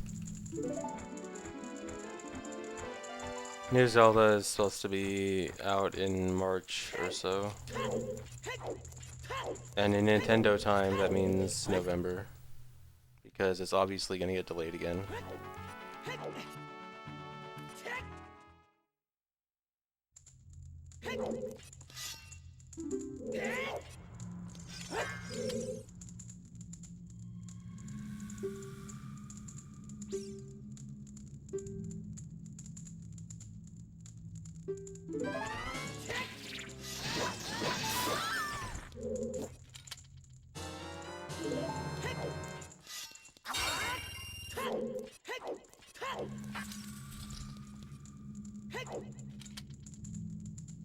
I'm 5 rupees away from being completely fine on rupees, even though I forgot a rupee.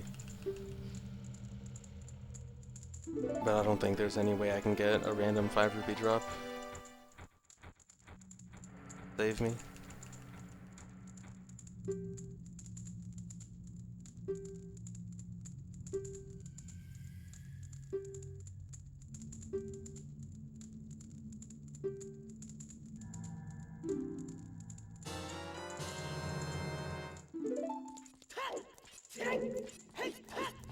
There's rumors that there's gonna be a relaunch of Smash 4 for Wii or for Switch, which I mean sounds pretty likely.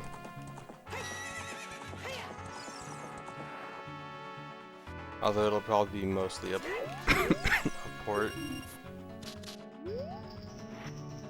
I'm gonna have to get the 20 rupee in the box in Market as Child early. I usually get it on my way to Castle, but I'm gonna have to get it and then go to the bazaar. So it's gonna look really awkward. It's not a big deal. It's like 5 seconds lost.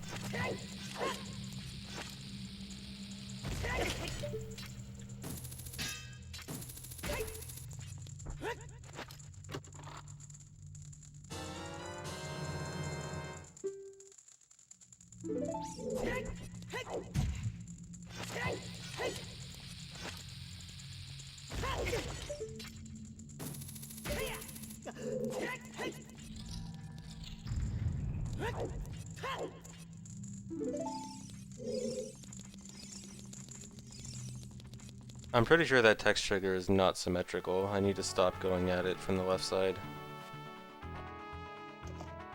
No quick rupee chest always are. I mean, the rupee I mentioned isn't very out of the way to get at all. It would have to be a very fast rupee for me to get it over the box rupee.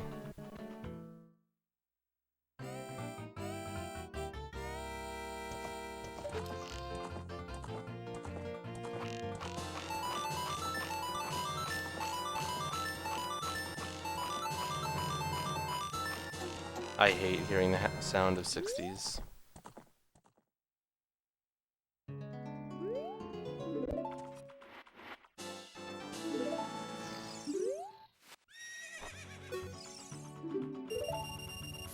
Yeah, rupees are way more important in this run than hundo. Like for hundo, I hardly had to make any kind of rupee route. This one I actually did need to think about it.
How am I gonna feel if M2K knocks me out of the tourney? Pretty bad because that means M2K went to losers round 1. And that wouldn't be very good. I don't want to see M2K in losers round 1.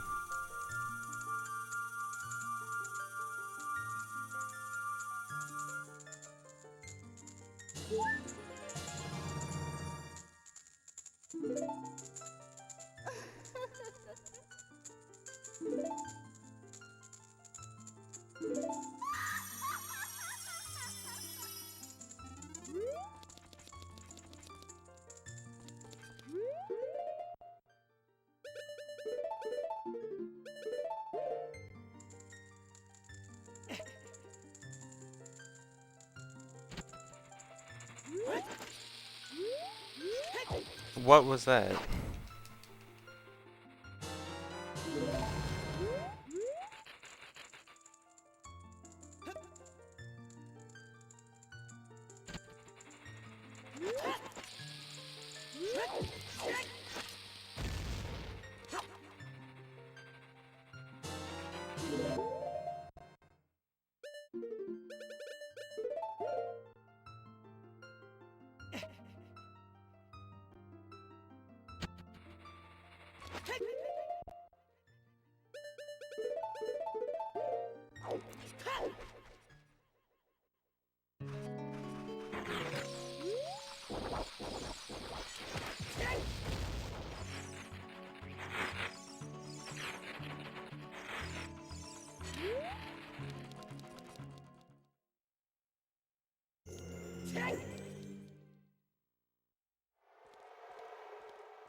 Yeah, I know, Pit. I'm really washed up.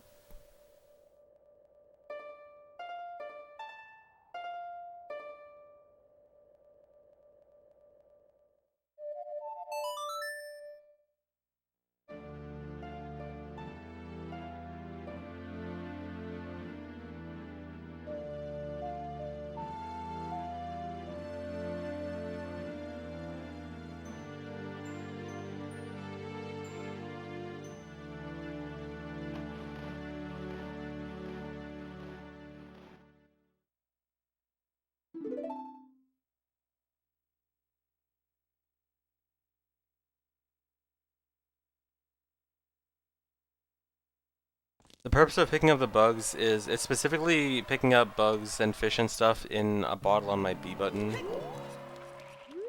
And when you pick up stuff in a bottle on your B button, it modifies parts of your inventory based on the item you have on C, right? So I'm basically just glitching a bunch of cool items into my inventory with that.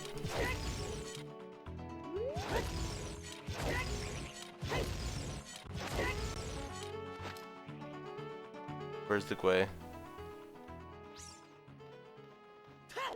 He was hiding off screen.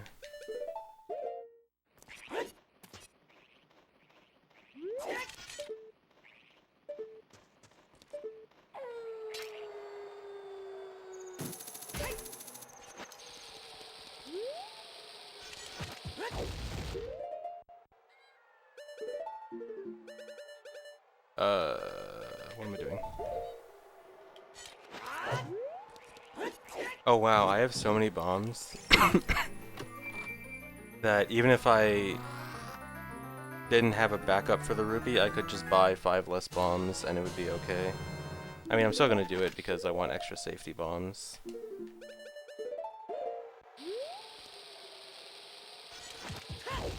But that's cool. Always like having extra bombs. I was supposed to equip the Ocarina on the first pause. Bad.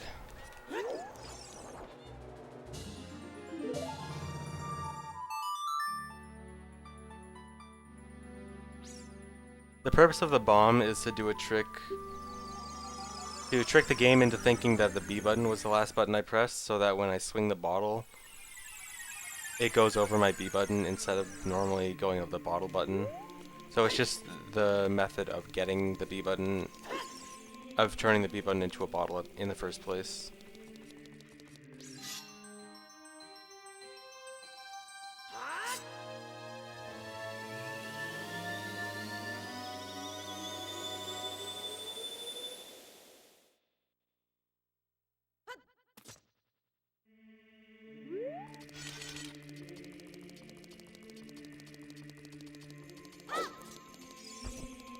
No, Laser, I don't do that because of bombs. I don't do it because of just unfamiliarity. Because I'm starting the Hess in a really awkward way.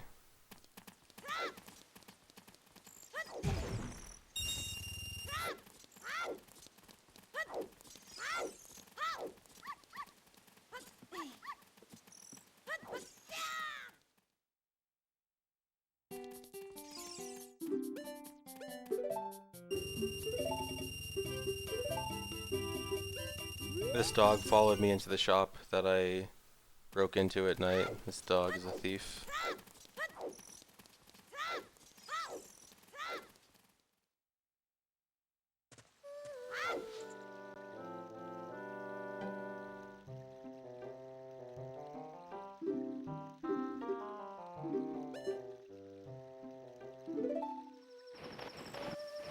No clip dog.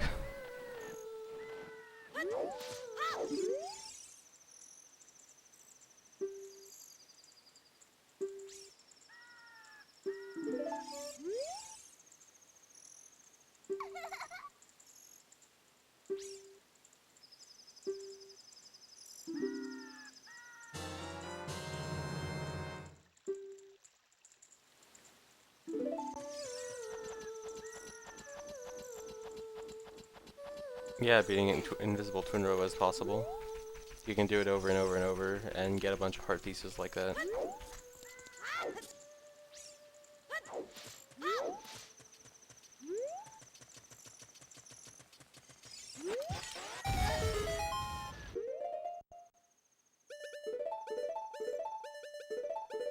Terrible equips, oh my god.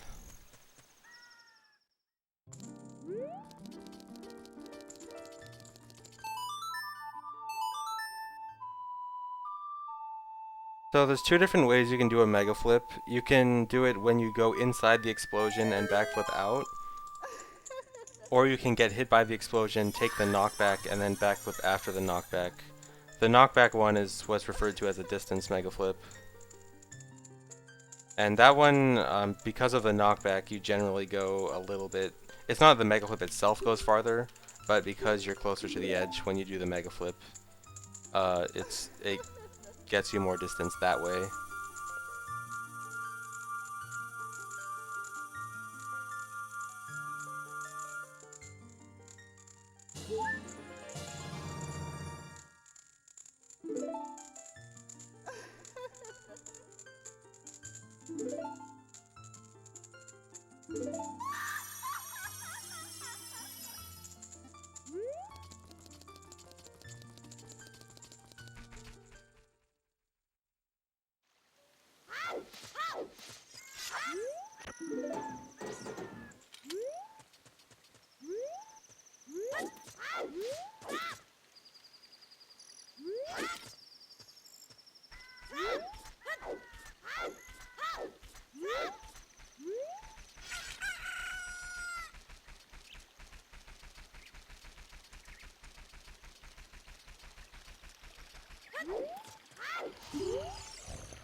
Wait, what was the question you asked, Woodman?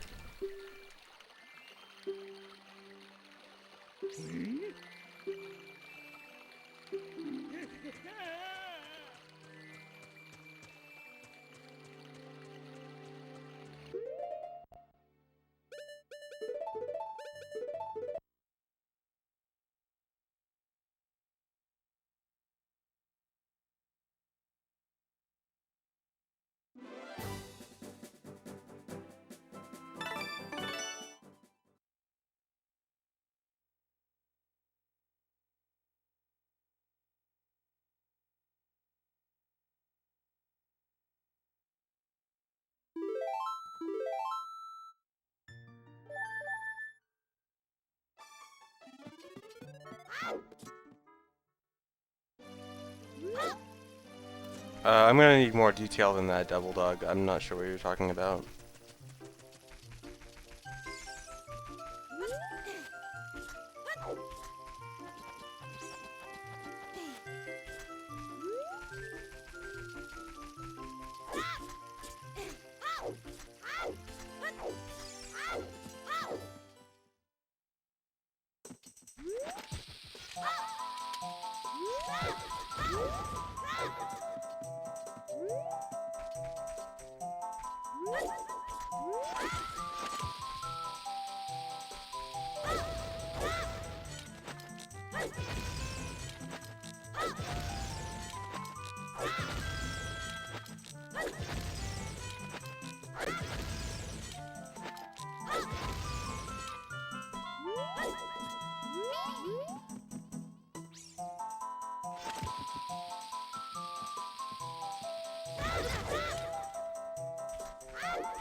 There is nothing wrong with the stream right now.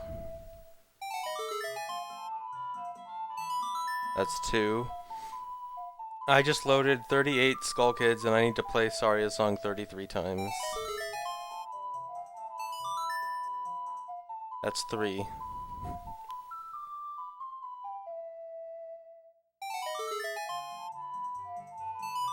4.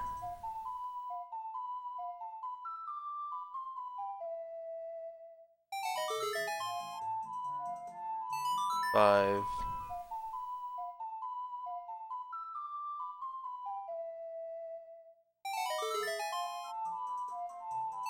6. The stream is frozen because the game cannot handle showing all the Skull Kids I loaded. It's too much. 7.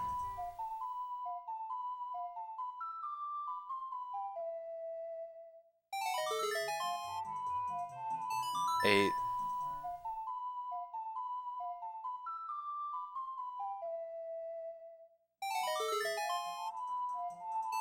9,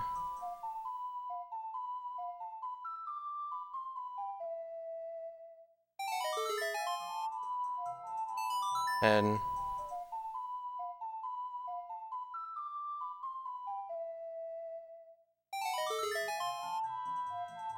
11,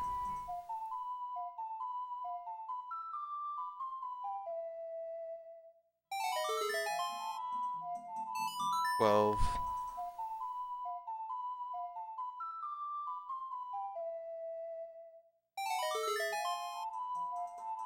13,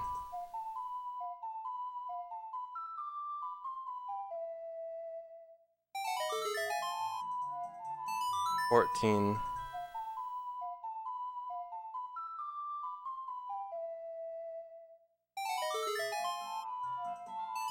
15,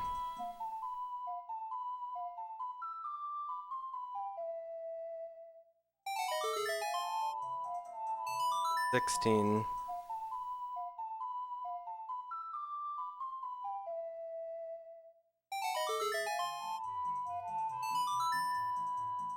17,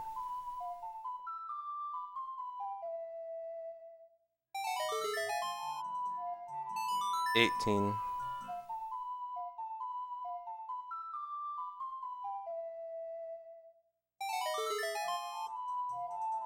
19,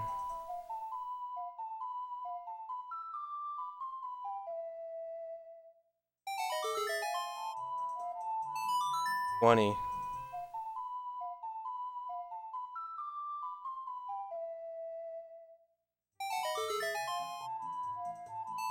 21,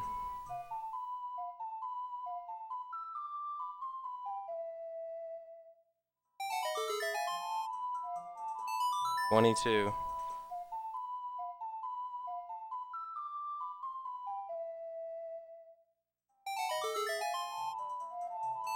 23,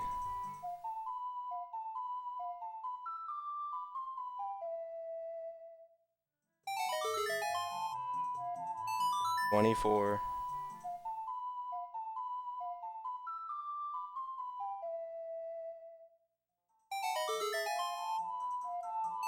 25,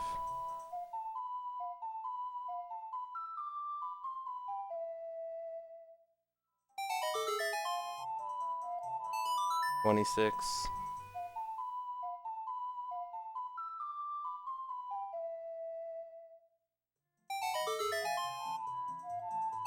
27,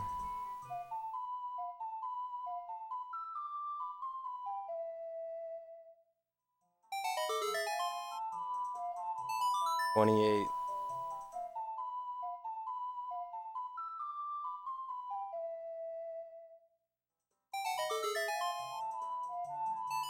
29,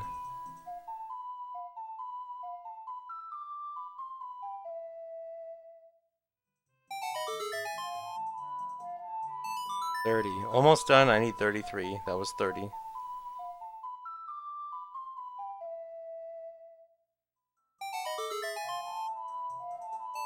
31,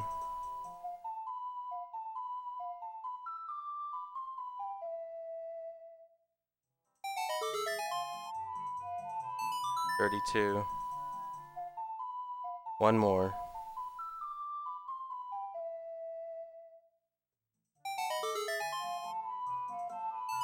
33.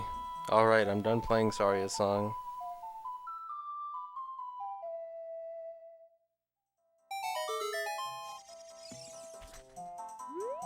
Now I have to talk to all 3 Skull Kids I played Saria's song for, while the screen is still frozen. Alright, so to explain this glitch in detail, since I don't really need to count anymore. So, I go out of bounds and I load the room from behind over and over and over. Every time that's what all the side hops were for. Every time I loaded the area again, another Skull Kid appeared. So I loaded 38 of them. I need 33 heart pieces, but the reason for 38 is just because I want to get a few extras for safety in case I fail some. Because if I play if I play Saria Song until they're all gone, either fail or success, then I'll actually instantly get a heart piece at the end, and then it'll just cut off right there. So if I count wrong, I only get 1 heart piece instead of 33. So that's why I get a few extras. Then I play Saria's Song 33 times, I get off the stump and have to talk to each of them, and then I get back on the stump and I'll get 33 heart pieces in a row.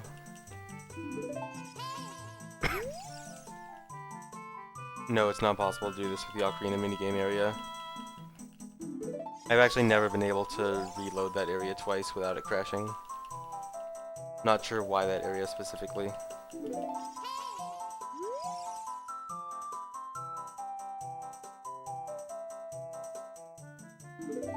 The screen will unfreeze eventually. Right now, there's too many Skull Kids on the screen that it can't handle showing them all. It can still run the game as long as it doesn't show them on screen.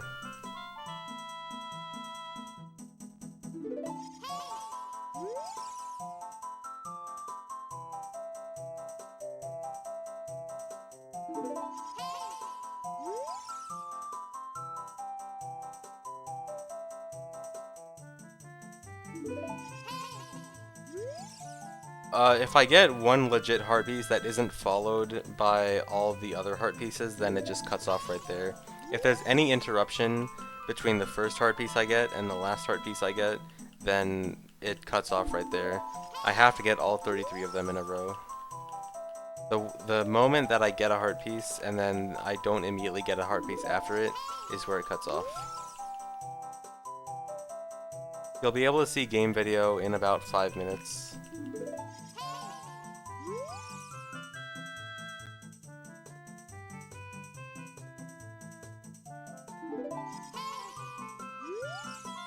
Yeah, lol, okay, it sounds like you're doing a lot, but then again, you can do Goron City like 3 times without it crashing, and Goron City has way more stuff.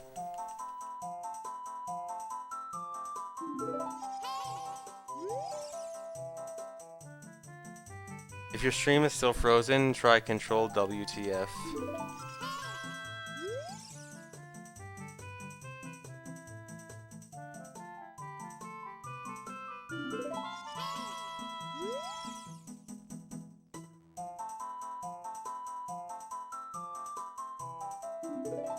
$33 is not the limit, 33 is just the most optimal amount.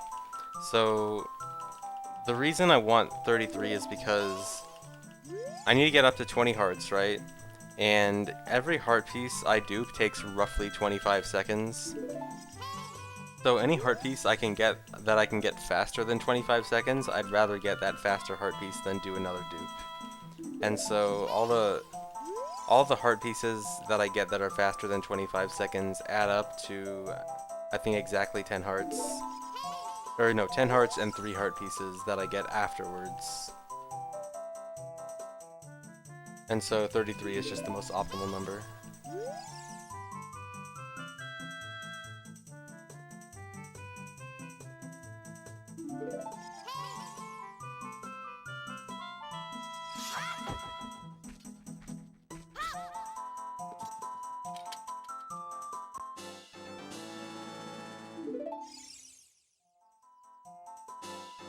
Alright, here's the heart pieces.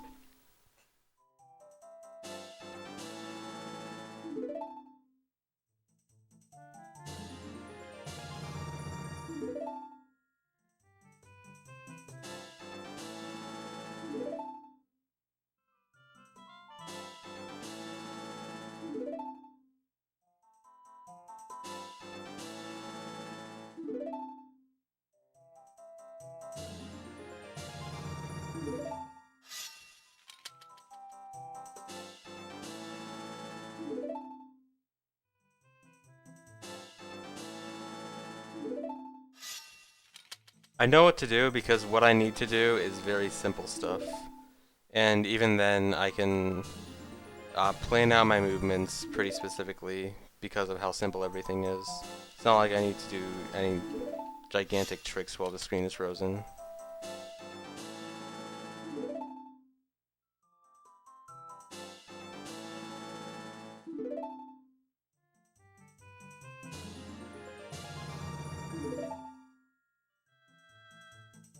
No, Chad becomes great during screen frozen.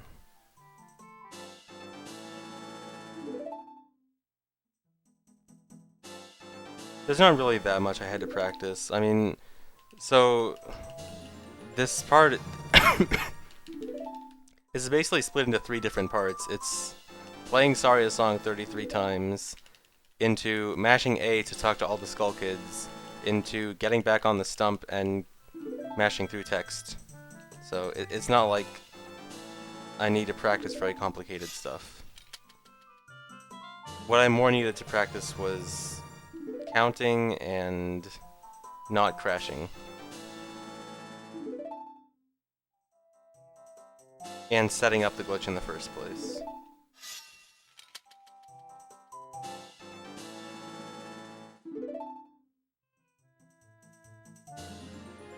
Sure, that's 7 hearts.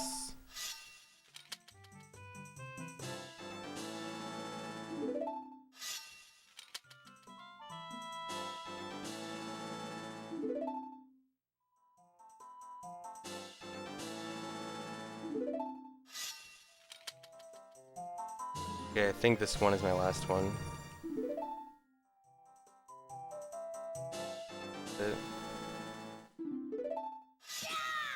Yep, okay.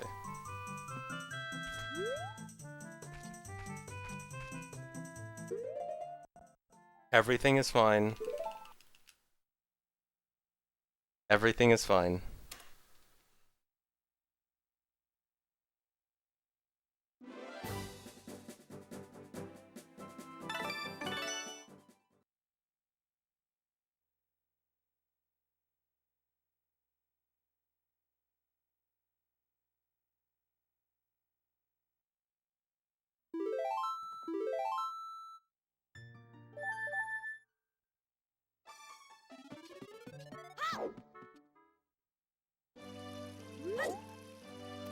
So I specifically went up to 18 and 1/4 heart pieces, not 20, because I still have 1 heart container to get and 3 heart pieces. As I mentioned earlier, any heart piece that any heart piece that takes less than 25 seconds to get, I'd rather get that than dupe another one. So there's 3 heart pieces in Zora's River that are really quick. And then a heart container from the final boss.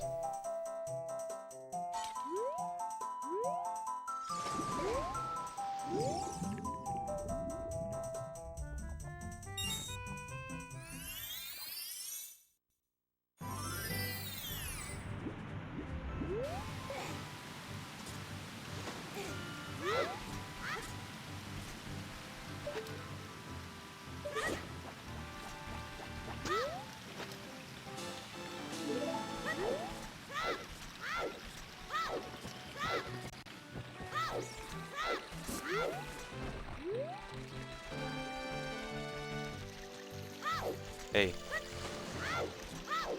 Bad camera.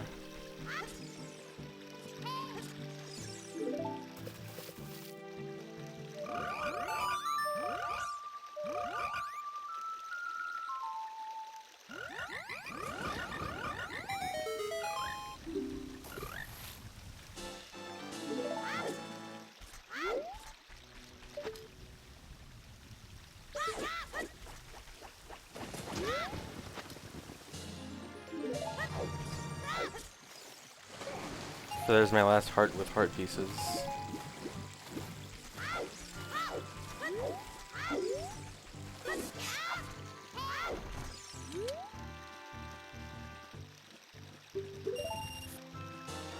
And that's my last C button item. I think. Ooh, I got the whisk. Nice.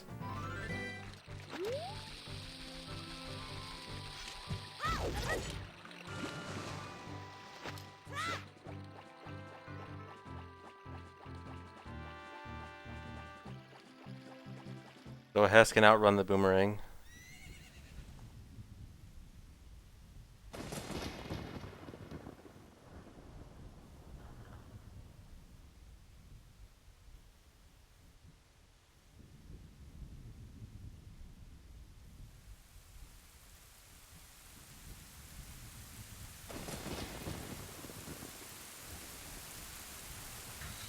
Yeah, the boomerang throw is just for show. It's fun.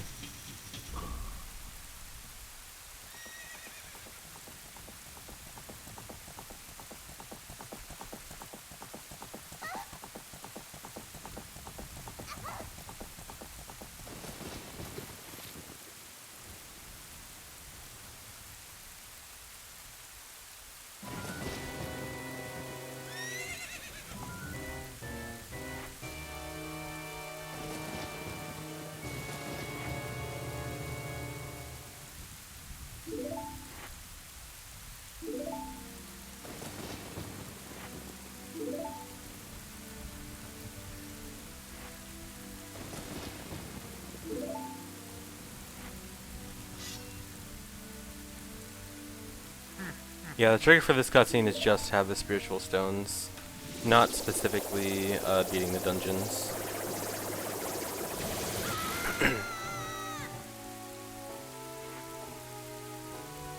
Thanks for the sub, Moist Cookies.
Mame, you cannot beat Jabu before going to Death Mountain, but you can beat Jabu before beating DC.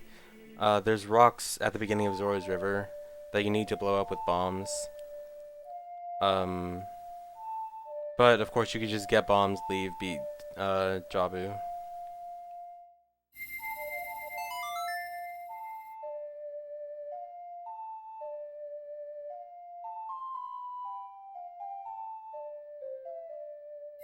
Yeah, there were a handful of big time losses in this run. Let me see. The Boomerang split was really bad. Broken Giant's Knife split was pretty bad. There were a few pretty big time losses.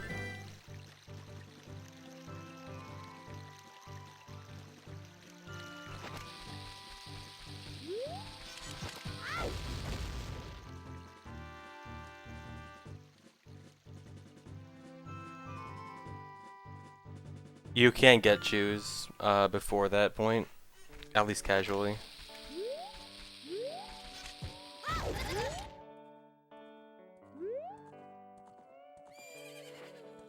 No.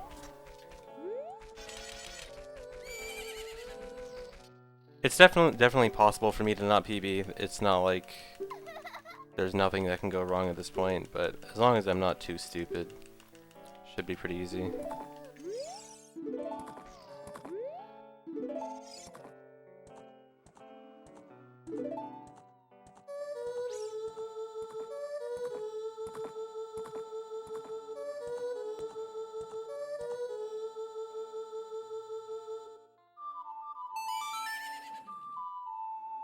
I don't know, man. Not being stupid is hard.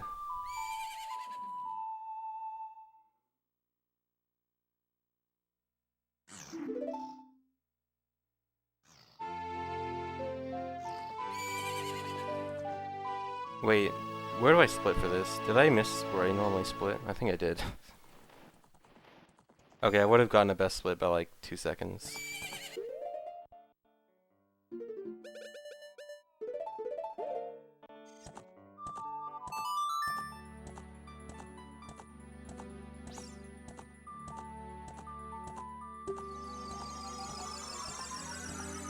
Okay, so when I went back in time, I still had a bottle on B as adult, so Bottle Adventure would activate. where it looks at my C right item as child and puts whatever value that points to on my B button. So I equipped Poe on C right so that it points to my bomb chew count. My bomb chew count is currently 13, and so Forward's Wind will be on my B button again. The most RNG part of this run is getting the big Poe, which is about an hour in. It's really not that bad, because it's random whether a big Poe or a small Poe spawns at one of the Poe spawn points in Hyrule Field. I'm not sure what the chances are, but it's not that low. It's like between 30 and 50%. I don't think it's exactly 50%, but it might be, I don't know.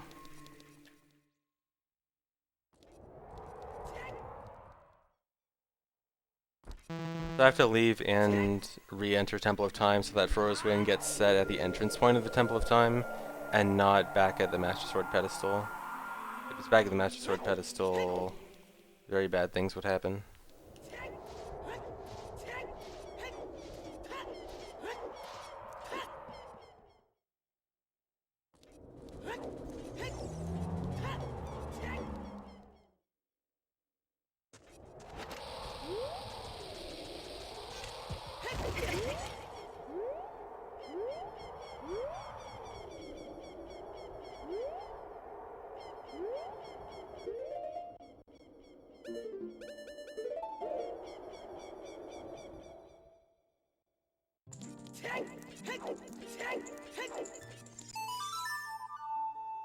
Bad things as bad things as in the wrong warp I want to do at the end of the run will crash instead of taking me to the credits, which is pretty bad.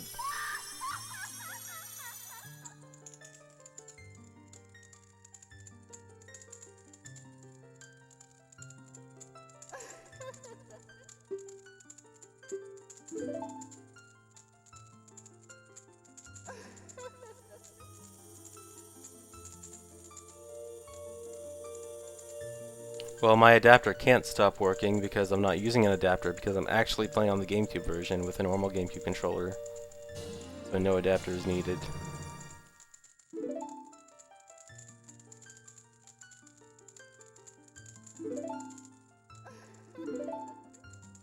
No, Mambe. This run sucks.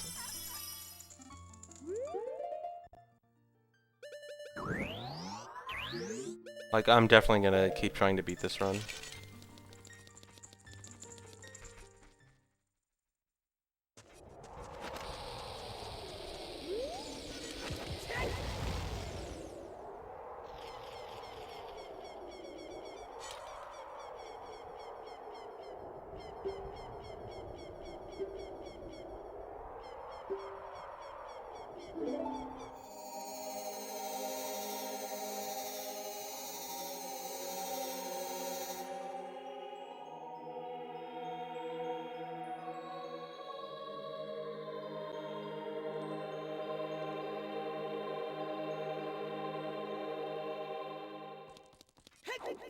Sub 3 I don't think is possible unless route changes are found.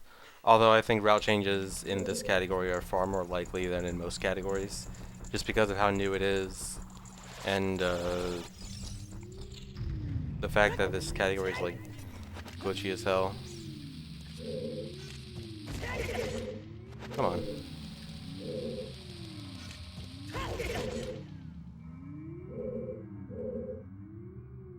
Okay, I'm glad I got the safety bombs. Not necessarily for safety, but because I can actually use more bombs for going fast.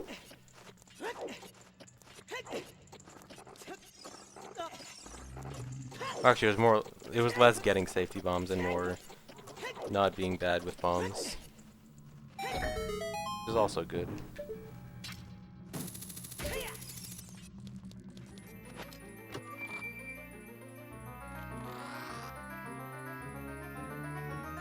I would be happy with a sub 310.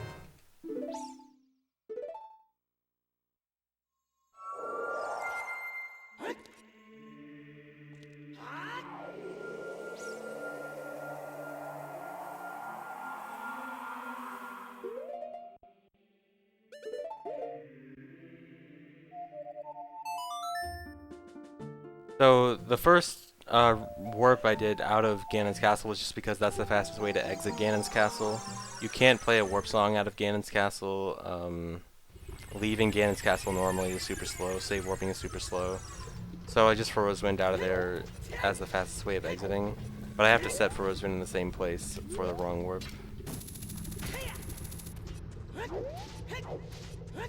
Actually, there's a sad story about that froze wind spot. So actually, it would be faster to set froze wind outside of the Temple of Time, like right as you exit there, then warp back, then go inside and set froze wind. That would be slightly faster. The problem is that crashes on console, but it doesn't crash on emulator.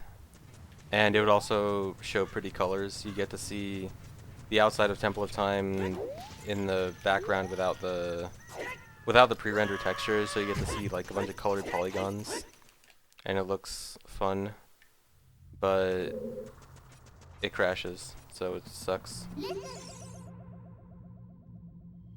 And that's the sad story of a cool trick that can't be used. A cool trick that would save time that can't be used.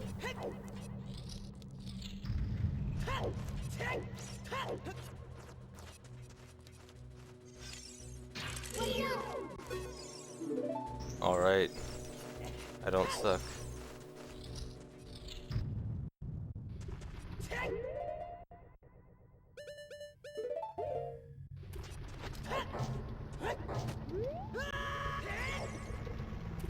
Using the hammer to break that floor is very precise. You have to hit it exactly on the center. Really weird. I'm not sure if it crashes on Wii U. I would assume it would though, because it crashes on both VC and on GameCube. I should test that out at some point though.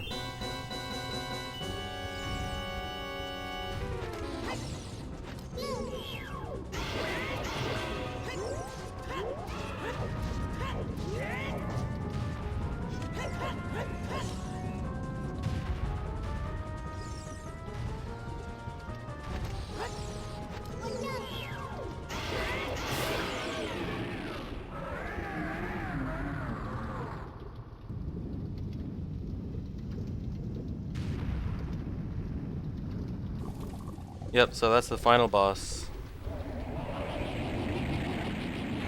Hammer and Master Sword do the same damage.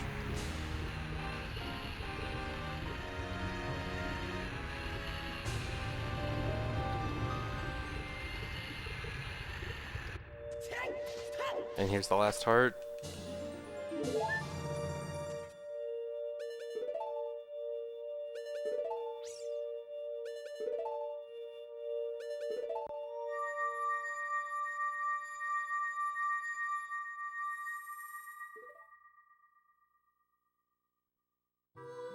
Woo.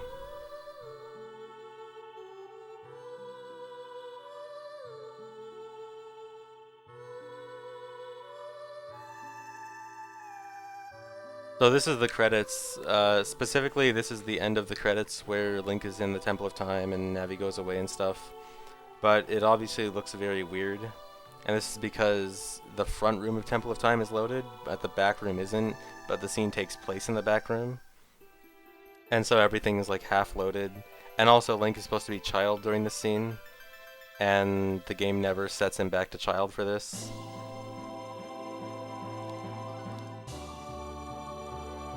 So it looks all weird. And also there's supposed to be a logo that says like presented by Nintendo, and it's not there.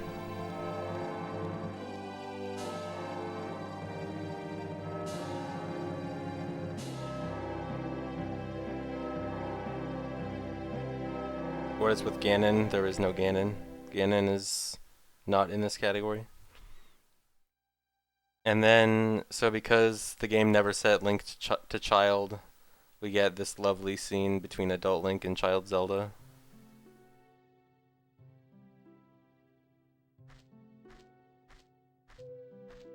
And then you can meme all you want about the implications of this scene.